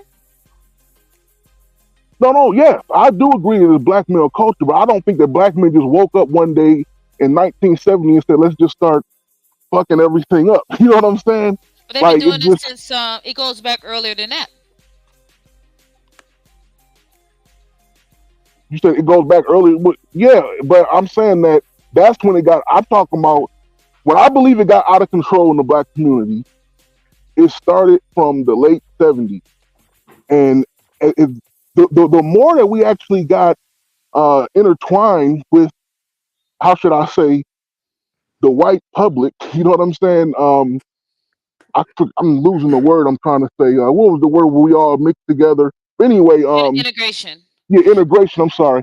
I got some homework for you, Deontay. I want you to go read some historical facts about black men dating back from, I guess, 1945. And then I want you to just read it and then come back and let us know what's your take on it. But what do you mean by that, though? Because back then, you telling me that black families in the 40s, 50s, and 60s are worse than they are now? No, because you got to take in consideration the wars, right? They had, before crack, there was heroin, right? Yeah, there was always something to sedate Before the that, people. you had the Great Depression. Before that, we had just we had Jim Crow and all that stuff. Before that, we had racism. Before that, there was slaves. Yes, that's what. There's always the first Supreme Court case that a black man went to after 1865 was the right to date a white woman. He didn't put anything, no nuance on. I want this equality. I want my family to be intact. He wanted to marry outside of his race. I want you to do some history on the black men in this country. I know enough history, trust me, about the black men and women this entire country. Slavery was the worst thing that ever happened to any people. We still are dealing with the psychological issues of it. We can't even explain to each other why we still call each other niggas. You know what I'm saying? Without making up weird definitions for it. It's the term of endearment. No, it's a psychological sickness that we have. That's really what it is, and it comes from then. Do you know how I couldn't imagine what that's like? to have the ability to take a human being and break them down over generations psychologically, so much so that you can have them walking around your plantation with no chains on, and you feel comfortable going to sleep that they ain't gonna do nothing to you. Now, when you get somebody that deep, you got them for generations. So I know what black people have been through. We still going through it, but I'm saying that now they are directly in your face every day with the media that we have. You know, it's a double-edged sword to this. A good thing. Look, all of us can come together on DJ Torch's platform and speak about positivity that we need, but at the same time, when we go on all of our channels and streams, and we scroll down, it's gonna be some nonsense, and we like half the shit. That's the problem. That's all I'm saying, especially for the kids. Not here. We here to learn and hear each other out. No one is cursing. No one is bashing. No one is blaming.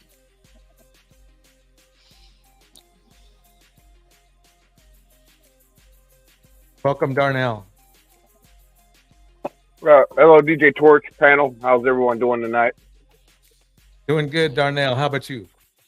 I'm hanging in there, just watching another beautiful sunset. I know. Lucky you. I swear, the one thing you do have a lot of out there is some land with that. What's the temperature down where you at? Right now it's in the low 90s right now. Okay, that's not bad. It's about the same here. So Yeah. So I assume that you haven't checked out some of this video we're playing here. No, sorry, I kind of joined the show a little late. Okay, I tell you what, everybody, I'm gonna play. Let me play a couple clip, a couple minutes of it, and we'll respond and react from it. For me, Raquel, I don't even know your marital status. It's not really that relevant to the conversation, in my opinion. Whether it's for me or you, the fact is there are Black women that do want that, that do desire it. Now, if it doesn't work out in the end, many of them would be devastated. Divorce is very hard. I can speak to that as well. But there are many of them that said, I would like the opportunity to get there, try it, experience it, and then make a decision as to whether I want to stay in that marriage or move forward. And they're very upset, brokenhearted, and devastated that they haven't even had that opportunity. You said you don't know if I'm married. No, ma'am, I don't. I know you're a mother. Oh, okay. Oh, was she throwing shade? Was that a little bit of shade? Was that shade? Let's keep it going. I mean, like, you ain't look up nothing about me. Yeah, I'm married. Okay, that's right. I knew you were a mother because that was in your bio. I didn't see wife, so I didn't know. Mom is in my bio? Yeah, I mean, I'm talking about on social media. Oh, I'm about to say, what? Okay. Yeah. It said moms, psychologists, those things. Yes, I am married. Okay, great. And congratulations. Thanks, it's cool. We're kicking it. I like them. And I don't think marriage is some anecdote. I've been very transparent about that too. But it's sad to me, Raquel, when I see women that deeply, deeply, deeply desire it and feel that they didn't have enough information on the front end of their journey into womanhood to make decisions that would have put them in best position. Would those marriages have worked? Were they too young? All of that, totally fair conversation and fair points of critique. But they feel a way that they don't feel like anyone told them early in their process that these were going to be best positions to pursue that aspect of your identity. Okay, and what I would say is that that's not the best position, right? And I think we see it differently in terms of, you mentioned, I'm here to provide the facts to get to that destination. Yes. But as someone who works with individuals in like multiple levels, I'm a licensed clinical psychologist, I have my own practice, so I'm dealing with this on an interpersonal level. I am a professor at Tennessee State University, so not only am I training the future clinicians of the world, but I have a specific platform with the students who are the age range that you're speaking to. And I've been teaching... Yes. I mean, this is my third university teaching at. Also, she's stomping on Ebony. See what she's telling Ebony is she doesn't know what he's talking about. In a very, very, very respectful way, but very respectful. But what she's saying is that Dr. Raquel is telling Ebony that you are kind of stepping out of your expertise, if you know what I mean. That's what she's telling Ebony. And that Ebony, and what she's saying is not to disrespect Ebony, but to let Ebony know that, look, I have all these credentials for exactly this topic you were talking about. Exactly. I actually interact with all the same young ladies that you talk about because I teach them. But I myself would not say what you're saying. And this is kind of a profound moment to me because here is the exact person, the exact human being, and I mean this woman right here, the doctor, who young ladies should be taking advice from. She has every credential, including being married, okay, to guide young ladies into a productive and happy future. Or you can never guarantee happiness, by the way, but at least there's a chance. So basically, she's respectfully, in a very, very classy way, telling Ebony, it's like, what are you doing? This isn't even your lane. This is not your lane. I mean, I know you've talked around, and it's quite, and why it's profound is because a lot of people in this realm, in the relationship realm, fall into this Ebony K. Williams, where they're using their clout more as a resume when really clout is just clout. It doesn't make you better or more qualified to inform or educate people just because you have a large following. And I bring this up, and a perfect example is Kevin Samuels. His resume was trash, but he had it's probably up to about $1.6 million by now, on his channel. And that's the thing, is like, it goes into who we choose to be our role models. Most of the youngsters choose rappers, or if we're lucky, they'll choose like a football player, but most of them choose rappers as a role model. I mean, somebody on here, you can please argue with me. I will listen to your argument, but that's what I've seen so far.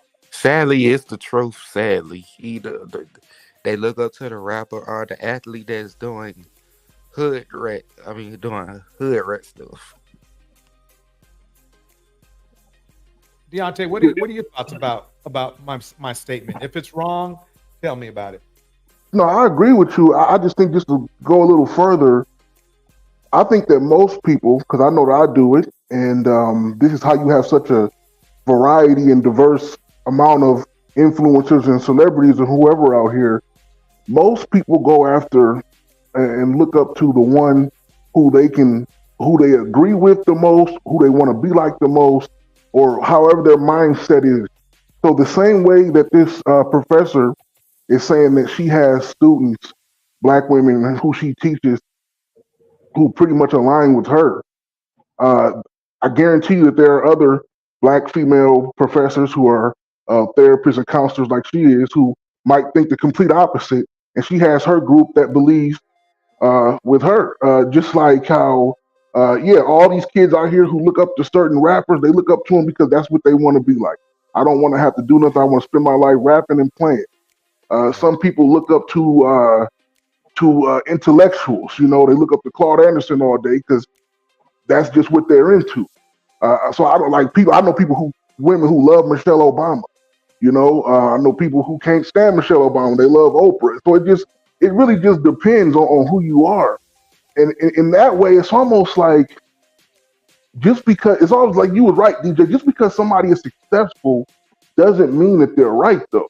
Like when you talk about, like, they're standing on their clout, like, you can't have this one problem that we have in the black community. You cannot go and get Cardi B or Megan Thee Stallion because they're successful at rap, and now they get to sit down with Maxine Waters and Hillary Clinton and talk about where the black community should go because they're successful black women. I'm like, yeah, they're successful black women financially, but look at what they're doing. It's the same thing with rappers. They got Stacey Abrams in Georgia, Harris sitting down with Lil Baby, the rapper. Like, he's a successful black man. I'm like, Are you serious? They got video of him shooting up a freaking gas station 10 years ago. I mean, 6 years ago. You know, so it's just oftentimes the people who really need to get heard by the masses don't get heard because the masses have other people in front of them who on some trash who they can say, oh, well, this is a successful person, you should follow. Because there's a lot of women who agree with Ebony K, you know? Right. They do. Yeah. Darnell, how about your observation? No comments at this time. Got it. Also taught at another HBCU, Fisk University. Also taught while I was taking my PhD. Additionally, doing science and research on it. And your thought process of getting to the place is providing some aspect of them reaching that goal. I feel as though that's an irresponsible place to put someone in when you're not thinking about the integral aspects of maintaining a healthy relationship. Because I feel as though in your mindset and what you've been sharing, and with full transparency, your goal is to bet on Black, right? Like you want to put Black people in a position to be able to achieve wealth and status and to get what they want to get, right? Like that last part is really it, to get what they want to get. What they want to get, because you've mentioned multiple times, like, I'm not saying everybody should be married. I done told you multiple times, marriage is not for me. Okay. Right. I'm not saying you need to be married to have children. I'm telling you multiple times that I'm going through this embryo transfer, but I want you to know this stuff is expensive. That's why I mentioned the aspect of fertility. I'm not telling you to do, I'm just saying for individuals who want to be married. Sure. And what I'm stating is this aspect of the thought process of individuals who want to be married and stating that they would have wanted all of the information. I'm saying I find it irresponsible to think that just stating I can tell you how to get there is not providing them with all of the information like you feel as though you're indicating, right? Because I see you as this is a way of supporting the Black community. No one talked to me about it. You said I got the same exact messaging. Go to school, do everything you need to do. Hell or high water. You said mom was the hell and the high water. I totally feel that. Yep. And you feel as though that was the messaging you were given. However, when you said you talk to your sorors and when you talk to colleagues and stuff like that, they're saying that they would have wanted that messaging. I'm saying the messaging that you're given is still not the full messaging, because yes, that's fine. That's fine, Raquel. I'm not going to push back on that. I'm only one person. Yeah, I can't give everybody everything. Let me be clear. I'm right, but see, Dr. Raquel's argument is that you're making it seem like it's that way. That's the idea I get. When Ebony said what she was saying, she was coming from a position, or trying to sound like she was coming from a position. I think that's better for me to say it like that. That she knew she was giving, young women the exact information they needed to succeed, when it was far from that. It was only a statement, so. To a very narrowly tailored point to the probability. Let's be clear. Okay. We serve a God of miracles. So anything is possible by way of marriage at 35, 45, 65, or 85. Shit, the Golden Bachelor is on right now. People still looking for love and marriage in their 70s. I love it. Yeah. And I love it. that's not hyperbole or sarcasm. Yeah. We serve a God of miracles. It is always possible. Torch, if that's the case, if people are getting married at all ages, why is she putting so much emphasis on young women marrying Black boys, Black men? Right. Well, see, that's the circle talk. Listen, I like Martin because she's exposing her for being condescending and being full of herself. Yeah, in a very nice way. Speaking to the numerical probability of most Black women that I know who want and desire to be married to Black men, which is another nuance of the conversation, right? Lots of people in the conversation are saying, okay, so she specified want to be married to a Black man. Man, we open up our options out here. I see so many TikToks of Black women with non-Black men. What is she talking about? They even getting young. They getting younger. They always overlook that part. I don't know if any of you guys been seeing what's been going on in the sports world, but Travis Kelce, the tight end for the Chiefs, he used to date this Black woman. He dated a few Black women, and they broke up. and now he's dating Taylor Swift. Travis Kelce's a white man. You know Taylor Swift is dating down by dating him because you know Taylor Swift's net worth is way higher than his. That's what and that's another thing right there. That's another thing right there. I mean, that's a whole other story, but they don't look at it the same way that we do when they're already rich. Like it's like Sean Connery once said, "What can you do with $7 billion that you can't do with 4?" So if Taylor Swift is worth $500 million and Travis Kelce only worth 70, she's not about to start tripping. But the thing is, though, is that it actually was a thing with not all black women, just I think they call them the divestment group or something. I don't know. They were like kind of upset that Travis Kelce went and dated Taylor Swift, and after he broke up with the black woman, and he didn't break up with her. He didn't say nothing egregious. He didn't say, "Oh, I don't like black women no more." All he said was that we didn't work out. He happened to meet Taylor. They got into a relationship. Now, Travis, I don't know if you guys ever seen him before, but Travis got swag though. He one of those young white dudes, you know, got his hair cut low, got the earring in, danced to the rap music, that kind of junk. But there were some black women who was upset about that. I was like, you can't hang the whole divestment on one white man. It's enough white men out here. You know, if they want to jump on some black women, they can. But I still think that at the end of the day, man, I also had that dude date Taylor because, from what I realize Taylor Swift has a lot of bodies. Correction: divestors do not care at all. Maybe a spoiler, maybe a I don't know. Divestors don't care at all. And all of those, man, I ain't gonna say all of them, but a lot of those celebrities got bodies like, like they all bodied up. They into that weird Hollywood sex stuff. But I'm just saying that I don't think that we had hit that part yet where it's a huge influx of white men trying to come, not just white men, any kind of man outside the black race, coming in and scooping up black women. You crazy? That sounds crazy. I still think, from what I say, most black women still want to be with a black man, even if they went through nonsense with him, like the majority of black women do. We have to agree to I can say that. Yes, you're right. He is right. Most black women want to be with black men, even whether or not it's feasible or not. Because the thing is that, and that's the Deontay. Actually, I'm glad you brought that up because think about it like this: what is really better for a black woman? Let's say a good white guy or a black man who's struggling and has trouble, staying loyal. Remember now, I'm only bringing this scenario up because of this. It was Kevin Samuels, the one who preached about having a stable of women, who said he had a rotation, who said that high value men should be able to, even though they're married happily, they should be able to, test their options out.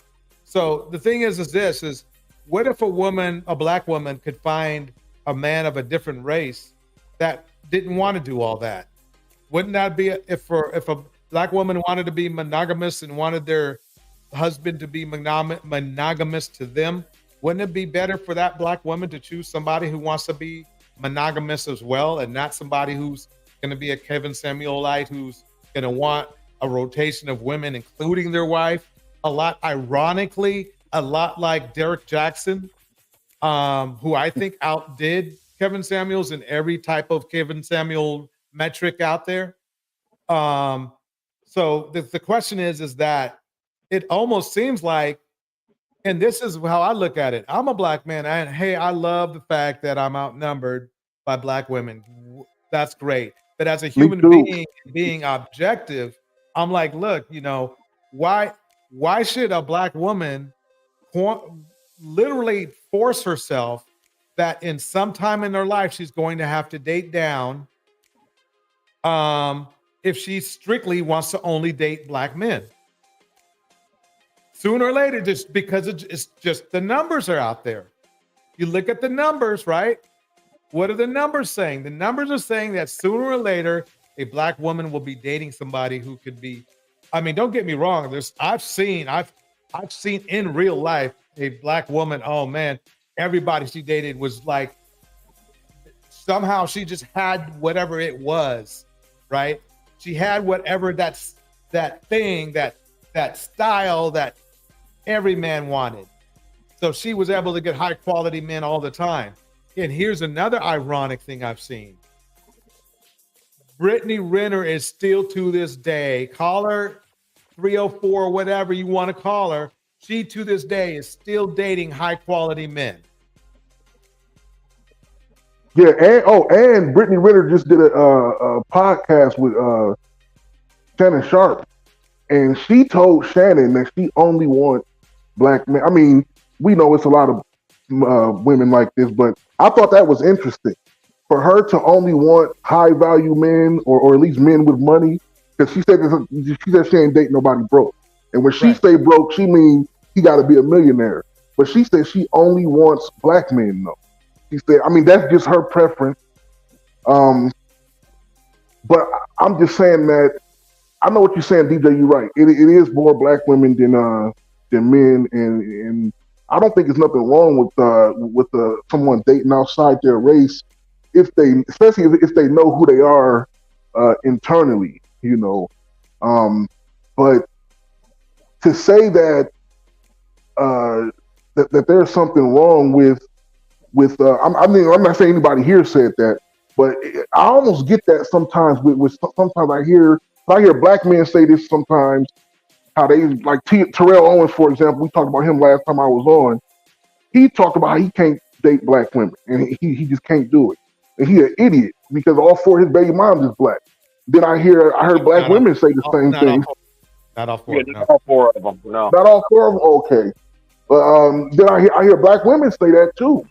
Not all of them, just the ones who are really into, you know, they done been burned, they done been hurt, whatever it is, they just done with them. Mm-hmm. That's I don't think that's something that's ever going to become even close to the majority. I mean, I think it's always going to be less than 80% on both sides who are actually going to only want someone outside their race. And that's with every community too. I would have to agree with that number. I would have to agree. Yeah, like, probably, I would say maybe in the future it'll start to dip down maybe to 75 and 70%. But right now, that's what I see, because it must be happening. Because think about it like this: there are 230 million white men, just white men. I haven't even counted Mexican, other Asian, everybody. Right? 230 million. There are only 20 million black men.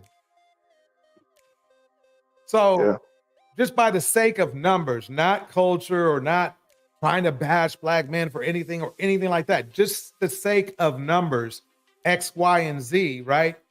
It only makes sense that if let's say the X pool is black women and the Y pool is Caucasian men and the Z pool is black men. Well, if there's only 20 million in the Z pool, but there's 230 million in the Y pool, right? And then in that Y pool, you subtract the ones that aren't, the proverbial phrase, they're not checking for you pool. Let's take all 200 out of that Y pool. So there's only 30 million in the Y pool, right? That's still literally almost twice as many as that's in the Z pool.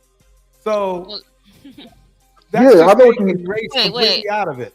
I gotta hold it down for the ladies. I'm the only a woman on here. That's right. Black women is calling you nakers on your bluff. Y'all said y'all didn't want us? Okay. We moving on. We getting hit with bricks because we don't want to give out our number. We getting bit in the face because we don't want to give out our number. We getting unalived because we're with our boyfriends and we don't want to give out our number. We getting shot at with bullets because we don't want to talk to you guys anymore. We have called your bluff and you guys are unhinged about it. I'm not talking about the men on the panel. So no, I understand. And even if you are, we can handle it. Black women has called the bluff. You ever played poker? Now it's time to show you. Now it's time to show your cards. I just learned how to play poker, by the way. Oh yeah, I'm a good poker Yeah. player. I take people money. That's why they don't never invite me to the poker table. Yeah, I'm gonna have to challenge you on that, Cyber Dreams. I think I'll take your money. Yeah, listen, I'm gonna know pretty you good. bluffing because your leg gonna be shaking, and I'm gonna take your money. Yeah. Okay. Oh man. Okay, let's play a little bit more of this tape. Here we go. Stop limiting ourselves to black men. That's fine. That's Wait. fine. I have Let's she went over it a little bit. Let's go. How to get there is not providing them with all of the information like you feel as though you're indicating, right? Because I see you as this is a way of supporting the Black community. No one talked to me about it. You said I got the same exact messaging. Go to school, do everything you need to do. Hell or high water. You said mom was the hell and the high water. I totally feel that. Yep. And you feel as though that was the messaging you were given. However, when you said you talk to your sorors and when you talk to colleagues and stuff like that, they're saying that they would have wanted that messaging. I'm saying the messaging that you're given is still not the full messaging because yes, that's fine. That's fine, Raquel. I'm not going to push back on that. I'm only one person. Yeah, I can't give everybody everything. Let me be clear. I'm speaking to a very she's disingenuous, Torch. I know. Because if she wants to learn, then she should ask this Dr. Martin, then what's the full message? She just dismissed it. Okay. She disingenuous. And wanted to move on from it, right? Exactly. To the probability, let's be clear. Okay. We serve a God of miracles. So anything is possible by way of marriage at 35, 45, 65, or 85. Shit, the Golden Bachelor is on right now. People still looking for love and marriage in their 70s. I love it. Yeah. And I love it. That's not hyperbole or sarcasm. Yeah. We serve a God of miracles. It is always possible. I am simply speaking to the numerical probability of most Black women that I know who want and desire to be married to Black men, which is another nuance of the conversation, right? Lots of people in the conversation are saying, well, we should stop limiting ourselves to Black men. That's fine. That's fine. I have firsthand experience with that as well. We could talk about that another day. But what I'm saying is most Black women that I know prefer Black men. So I'm not in the business of trying to talk Black women into wanting other than what they really want. Okay, right? I gave the example of the Birkin bag. It was kind of, cheeky. But, if you tell me, Ebony, I want an educated Black man, I'm not going to talk you into dating a white man. I'm not going to talk you into dating a blue collar Black man. I'm not going to talk you into being bisexual and dating women and being.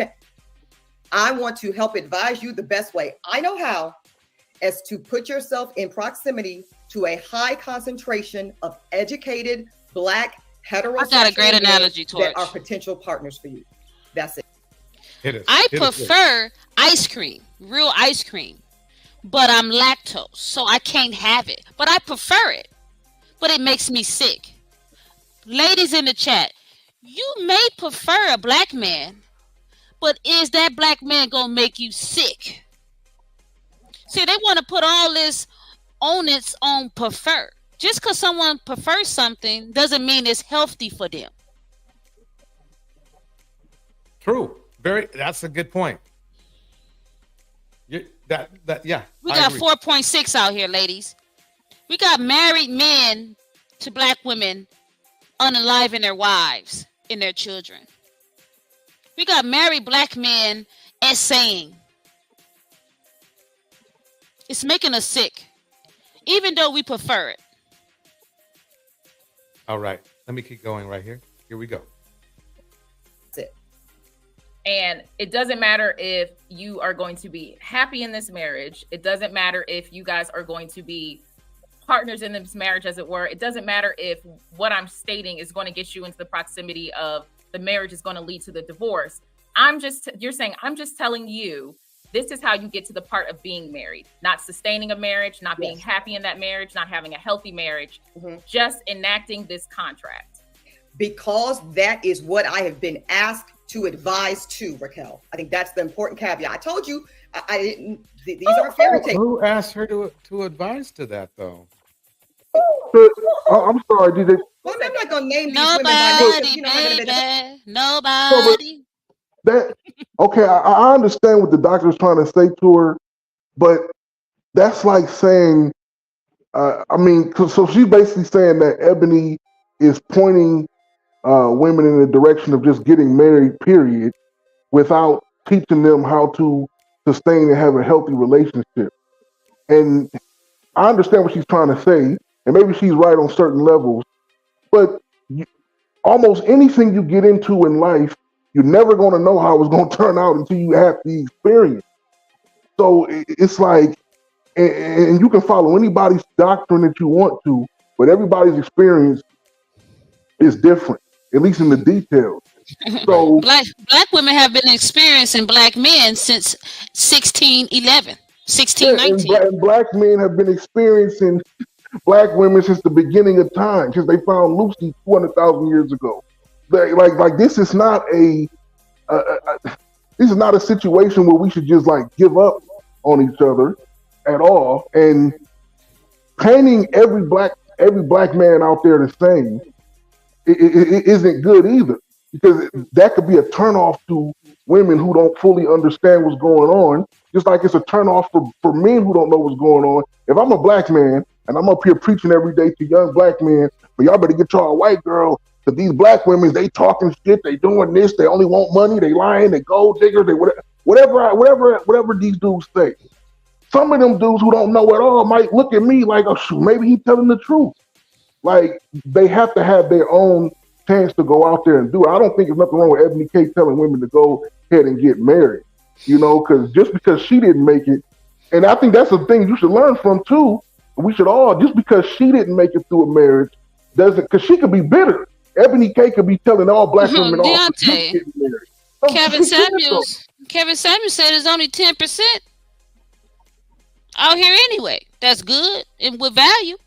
No, he was talking. Kevin Samuels was talking about 10% talking about men making money. He never said nothing about average men and average women not being able to get together, because that's what the majority of this world is. We not all gonna be rich. We not all gonna be elite out here. Most of us are not going to be. That don't mean that we can't have successful relationships with each other.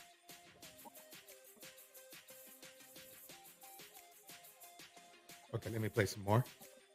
But I encourage you, I implore you to talk to some of your non-married, never married, because I want to say this too. The never married answer to that is very different from the divorced answer to that. So a lot of the reason I can sit in this posture and be like, marriage is not for me, and I'm not pressed about getting married, and I'm okay to have my baby alone, is because I've been married. Let's be clear. I had the cushion cut diamond ring. I had the Sale blue label dress. I had the 5-course thing. I've done it. I had the social elevation, as arbitrary as it may be, of being someone's wife and having someone else's last name, right? So who am I to sit in a posture of judgment if a fellow black woman tells me, well, bitch, easy for you to say because you had it. I never had it and I want it. And then it's up to me whether or not I decide to stay in it. I'm dealing with a very close friend right now who's having who's got 2 therapists. She's in couples counseling with her husband. She's in single therapy with herself. She's trying to figure out if this marriage is still for her. So I think she capping, Torch. Mishear me. I think she is too. She capping. Because her personal accounts cannot be verified. We don't know these people. She's a lawyer, so she need to stick to the data. Right. Drop the link for Camo. Link dropped. This is getting good. Let me read some of these. Let me read some of these things in the chat. Here we go. Bridget says this: the minute it looks like some of the black men are having a great relationship with black women, they are so-called simps and ridiculed. Absolutely. Yep. Even when they mind their own business. Then Susie Barris has this to say: someone or someone's are forming a very strong campaign in trying to keep black women at the bottom. Someone is rooting for our perpetual unhappiness. Bars. Both bars. Thank you, ladies. Let me bring up to the stage the one, the only kittens in the caskets, aka Camo. What's going on? So, Hey, how you doing? I'm not sure who that is talking. I think it's that Deontay. I don't know. He's talking. Yeah, up that's there. Deontay. But everything that you're saying is what's already going on and what has gone on in the past as far as with Black women and Black men dating and getting married if they actually ever get married. So I don't understand like where's the problem coming in at, because the same amount of women that wanted to be with you guys before are the same amount of women that still want to be with you now. So why is it that you guys have a problem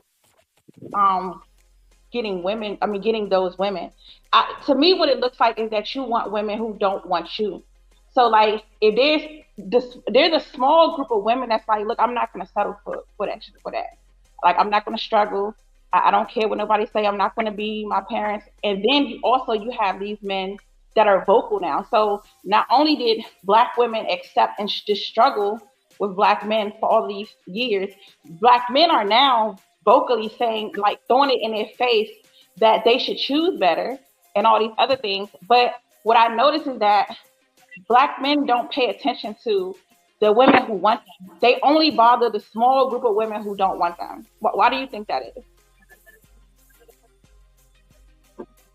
I'm sorry, you said the small group of women that don't want them, and that's who only Black men concentrate on? That's the only thing that Black men focus on, because this conversation is the majority of Black men pander and cater to Black men. They love Black men. They don't care how broke you are, how successful you are. Like they don't care. Like they will be with you at any cost, whether you're in prison, whether you in college. They don't care. That's the majority of Black women. So why is it that so many Black men focus on women who don't want nothing to do with them? Okay, I'm sorry. Did you just say that the majority of Black women will focus on men who, whether they're in college or in prison or doing whatever? Is my phone breaking up? Is something wrong for you that you can't understand me? Yeah, I know. I just wanted to know, to be clear, Okay, that what you what said. I said is that the majority of Black women want to be with Black men. Yeah. And they show it in every way. They have been showing it in every way. Literally, Black women have been the most loyalist group of women on the planet to men who always been on the bottom in society. Like even white women are not race loyal to their men. Asian women aren't race loyal to their men. But Black women have remained to be loyal to Black men especially in America, if we're speaking because I'm American, since we came here. So I don't understand. There seems to be some type of issue where Black men want to argue, or the small percentage of women that don't want them, they can't leave them alone. It's just like the women who want them, who have always wanted them, who always wanted to be with them, they don't treasure them, they don't love them, they don't take care of them. Those women have been left single mothers. And then that's not enough. The very small group of women that's like, I'm not going to get put in that situation. They can't leave them alone. Like they're going to keep bothering women, just like how this divestiture conversation keep coming up. That's a very small group of women. Like the majority of the Black men that is talking about Black women or going back and forth is upset with women who divested, which is a very small group of women. When you have so many groups of Black women who worship black men and everything that they do, but you don't want those women. Why is that? I don't know. I can't speak for those type of men because I don't have an issue with Black women, no matter what level they're on. I do agree with you that there is a small percentage of Black women who want outside, men outside of our race. Now, if you're asking about why do Black men not stay in relationships when they start them and have kids and leave, that's a different kind of question. There's many different answers to that. I'm just saying that from what Ebony K was saying, I could agree from her standpoint on most of the things that she was saying.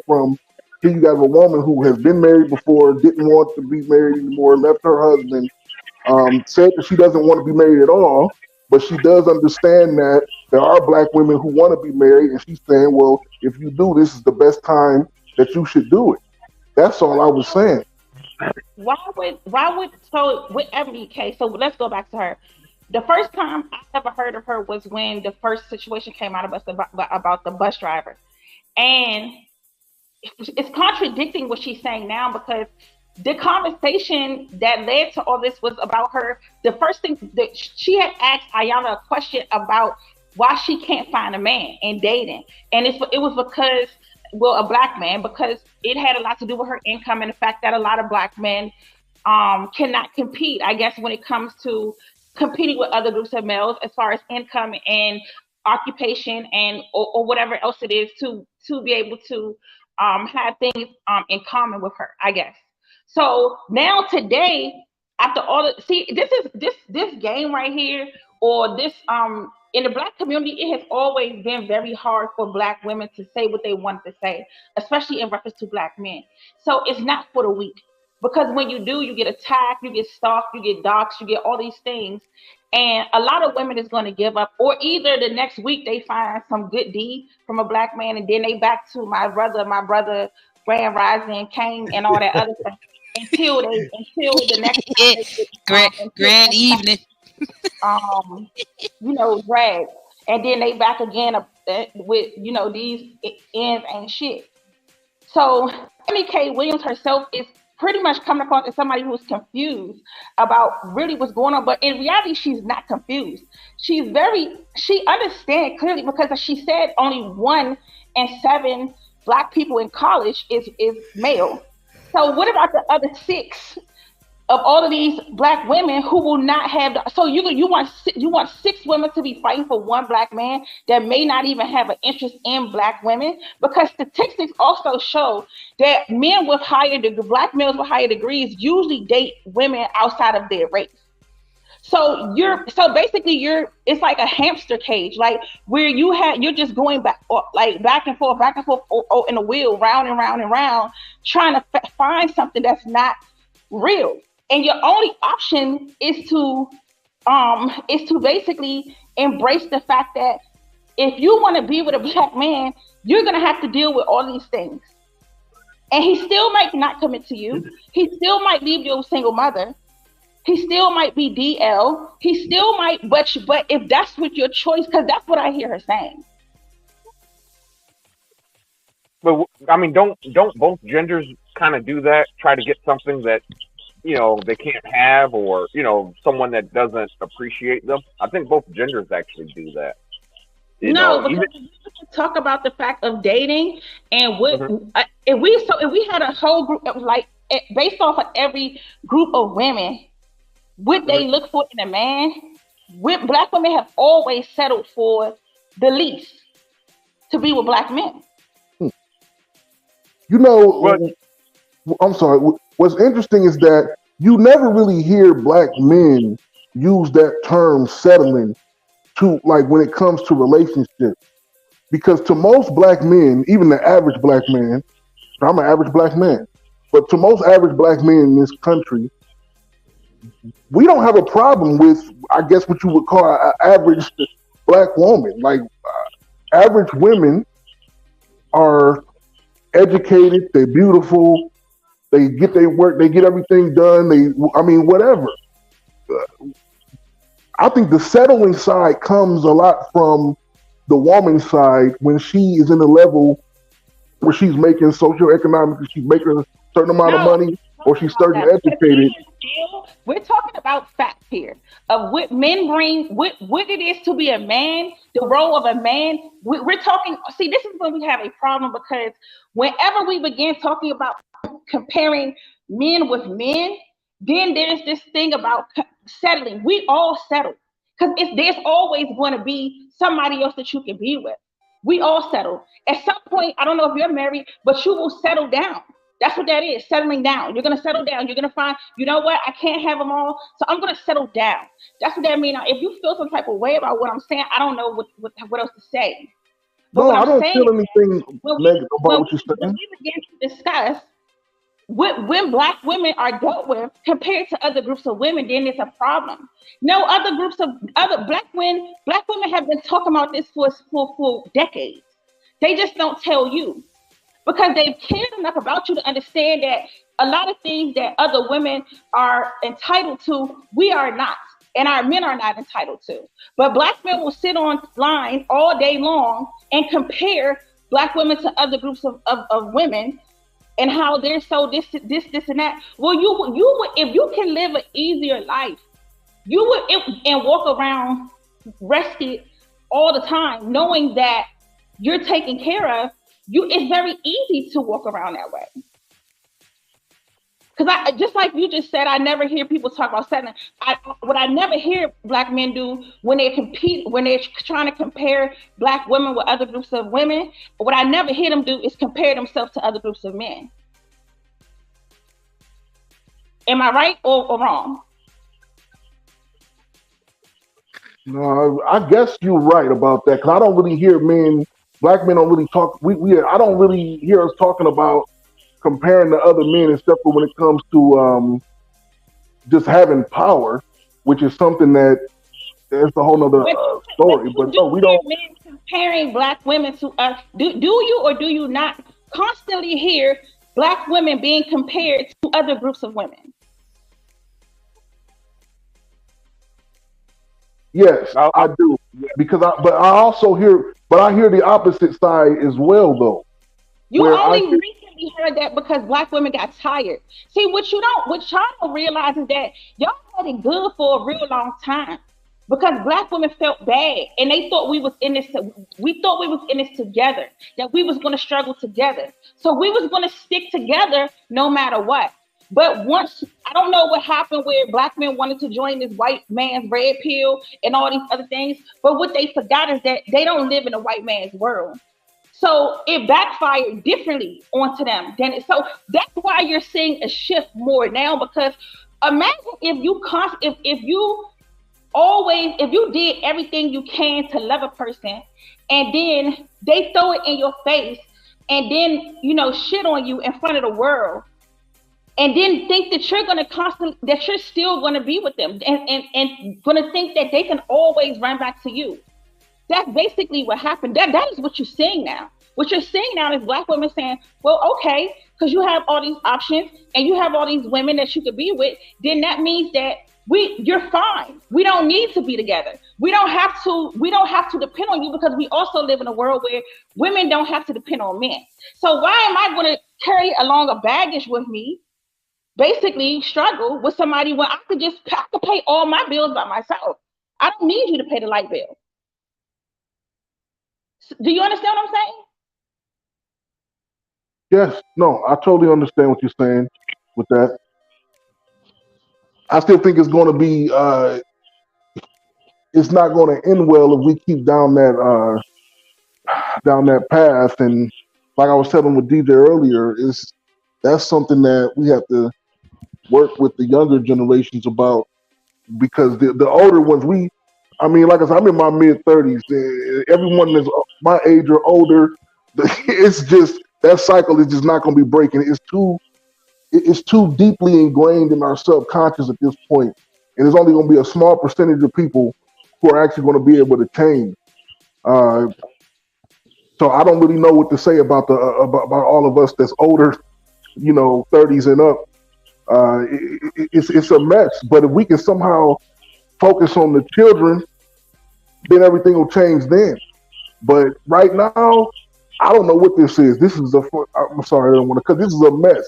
This whole thing is a mess, man. We're the only group in this country, hell in the world, who are going through these simple arguments. These are simple things that other people have already put behind them. Now, it was engineered to be that way on a mass scale, but we got to fix it. It's not just us. It feels like it is, but it's not. It's literally the whole world. The birth rates are down around the world.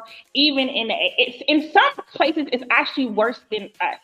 I think because black people only focus on black people, we'll think that it's just us. But this is not just a black male, black female thing. This is a man-female thing nationwide. And I believe that it started with that red pill stuff. Like, once you have all these men, you know, but back in the day before, black people didn't get in white people business. Like it was just like that's some white people shit. We don't have nothing to do with that. We just trying to make it, whatever, mind our business, whatever it is that we do. But in the newer times, especially now, how black men got wrapped up into this red pill, I would never know. Because to me, I would have already noticed that this is not my fight. I have no benefit. Like there's no benefit to me. Like you literally have a group of women that have stuck with you, that will stick with you through anything. And then that's why I said, like, the complaint that they had was that these women stuck with them through anything. And so to tell black women you should choose better is to meaning that a lot of you would not be able to come along. So it kind of it messed up it made a glitch in the system, I guess you could say, because black people problems in America is not, as far as relationship, is not the same as a white man's problem. Because look at white women. White women have the most powerful men on the planet. Like that can do whatever they want to do at any other time. They have all the privilege. They have white women have been placed on a pedestal because of who they attached to. And these women still cheat on their men. Still, delete their men, still go out and have mixed babies and all this other stuff. Where's that? Because of what we've gone through in this country, black men are literally cannot really compete with other groups of men. And always at the bottom, but they always had women who stayed loyal to them no matter what. Always. That would never leave. Or every other group of men that's out here, their women are not like that. That's why you hear black men say, you got black men going in their community, having babies with them, making them single mothers. It's very rare that a white man can come into our community, or a man of any other person can come into our community and just take over the community and start having babies and stuff like that. When has that ever happened? I don't think it will. I don't think that'll ever happen. That's what I was saying earlier. That's not because most women, most people, period, are not into people outside of their race, especially when it comes to procreating with.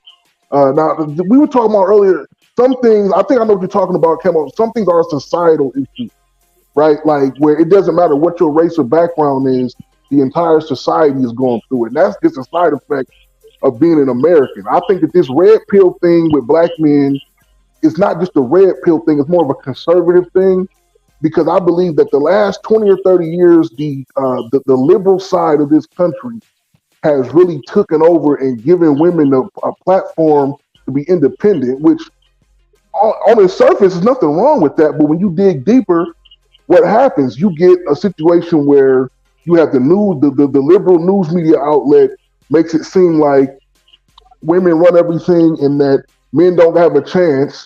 You bring out the LGBTQ type situation, and a lot of black women are championing that in. You have a lot of the churches are starting to have all kind of issues themselves. But before the last decade or two, the churches were propping up a lot of the black women, where you have the pastor would be like the surrogate husband to all of these single women. And it was a turnoff for a lot of black men. And then they started to go conservative. But black men run community, just like every other group. You are supposed to be the head of your community. The man creates culture. So why is it that black men didn't cultivate the culture that they wanted in their community? But you're complaining about it. Like black men complain about something that they put no effort to, if you can understand what I'm saying. You expect for women and children to just fall in line to what? What are we falling in line to? Like, the men in our community don't even own our community. So what is it that you thought was going to happen? I totally agree with you. Many different arguments. So we'll talk about LGBTQ. A large amount of black men that even present themselves straight is DL. A very high number. That's another thing that black women have dealt with for a very long time and kept their secrets. Not you in per se to be, not trying to be funny, but that black women have dealt with. But we'll hear black men such as yourself say basically like, oh, see, it's black women that support them. You the one busting them down. How is it that they're like literally black women and black women and gay homosexual men are sharing the same supposedly heterosexual men? So these are a lot of conversations that need to be had, but people don't really want to talk about when it comes to the black community. We're not able to talk about it because then it becomes this thing where like, oh, you're trying to demasculate me and all this other stuff. No, we telling you the truth. But you don't want to hear it. You don't really want to face the truth of really what it is that black women are supposedly be forced to deal with just to have a man that possibly can't pay nothing but the light bill. No, you're right. A lot of times when you try to speak the truth, people get offended by it because they don't want to, they don't want to deal with it. They don't want to be held accountable. I do agree with that. There are a lot of DL men. I don't know how. I couldn't guess. I wouldn't say how many I could even. The majority have. I don't know. But I know it's enough out there. But one thing that you was hitting at, which I like to talk about a lot, but it's hard to get into, is that we don't have any power in this country. The man is the number one thing you work on whenever you're dealing with any civilization or community of people. If you go invade any country, you break the man's back first. If I go and invade Europe right now, I'm not going to attack the women. You know what I'm saying? I'm going to attack the men, and you keep the men jacked up. So you live in a country, the United States of America. They already know how men are. You make sure that the men are always in a jacked up position in every way possible that you can create. And then you put them against the woman, make them go against each other over some nonsense. And then you even pedestalize the woman, like I was saying with the liberal media, which creates even a bigger schism between the man and the woman. So that's what's being done to us. And then we take that and we just like put it on simmer. It's like you just put it on simmer on the back burner. And that bad boy just been cooking for 100-something years. That's where we at, and we boiling over right now. That's really what the issue is. It's the fact that we're not even in a place where we can get time to heal. Imagine trying to do a heart surgery on somebody, and it's always a constant earthquake happening. That's what America is for us. Black people is trying to get healed, and it's a constant earthquake. We can't never just have peace with each other to settle this shit between ourselves. Right. Well, I appreciate you allowing me to speak to you. I felt like we had a productive conversation, and I appreciate you being respectful to me. I'm gonna mute myself for a minute. I may have to jump down, and I'm gonna allow someone else a chance to talk because we kind of took over DJ Choice show. But I do appreciate this conversation with you. Thank you. Oh no, you're welcome. And DJ, I actually have to go too, man. I gotta jump on a Zoom call at 10 o'clock. But it was a nice conversation with everybody tonight. Yeah, I appreciate it. I mean, I appreciate this was some excellent conversation. I think we did some good work up here today. And shoot, that's time for me to go too. All right, bye everybody. Yeah. So everybody, thanks again for coming through. Let me get the groove. There's a new groove I want to play today that I think everybody might not like on the way out. Change things up a little bit. So I'm gonna break it down just like this.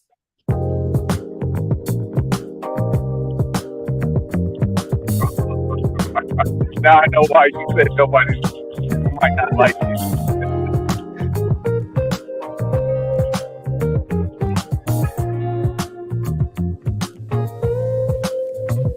In this moment, yes, I cannot say what's wrong or right. It's not hard to fool me, 'cause I'm addicted to the good life. Yeah, either way, I follow. No need to say where we are heading now, babe. I follow to the edge of it all. To the edge of it all. So tell you good All right. Shout out to Prism, Deanna Moss, Muton, Alexander Brannon, Arbor Dream, Award,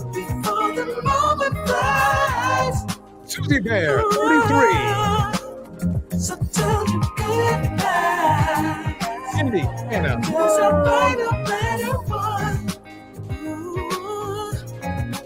King Lucifer, Before the moment flies. break it down, break it down, break it down, break it down. It's not a problem. Bridget Mouton, Cause I know what I'm getting into. First Square, Nothing can stop me. Creative Solution, Cause I'm addicted to what you and I realize. Lead the way. Tasty, Black, I follow. No need to say. Where we are heading now, babe. I follow to the edge of it all. NG Matsu, So tell you goodnight. of course, There's a final better one. Kittens in Cafe, Susceptible mind. Before the moment flies. So tell you goodnight. There's a final Deontay Grant, thanks for life, susceptible mind. Before the Arnell, moment flies. Max, Kevin. Thanks everybody. See you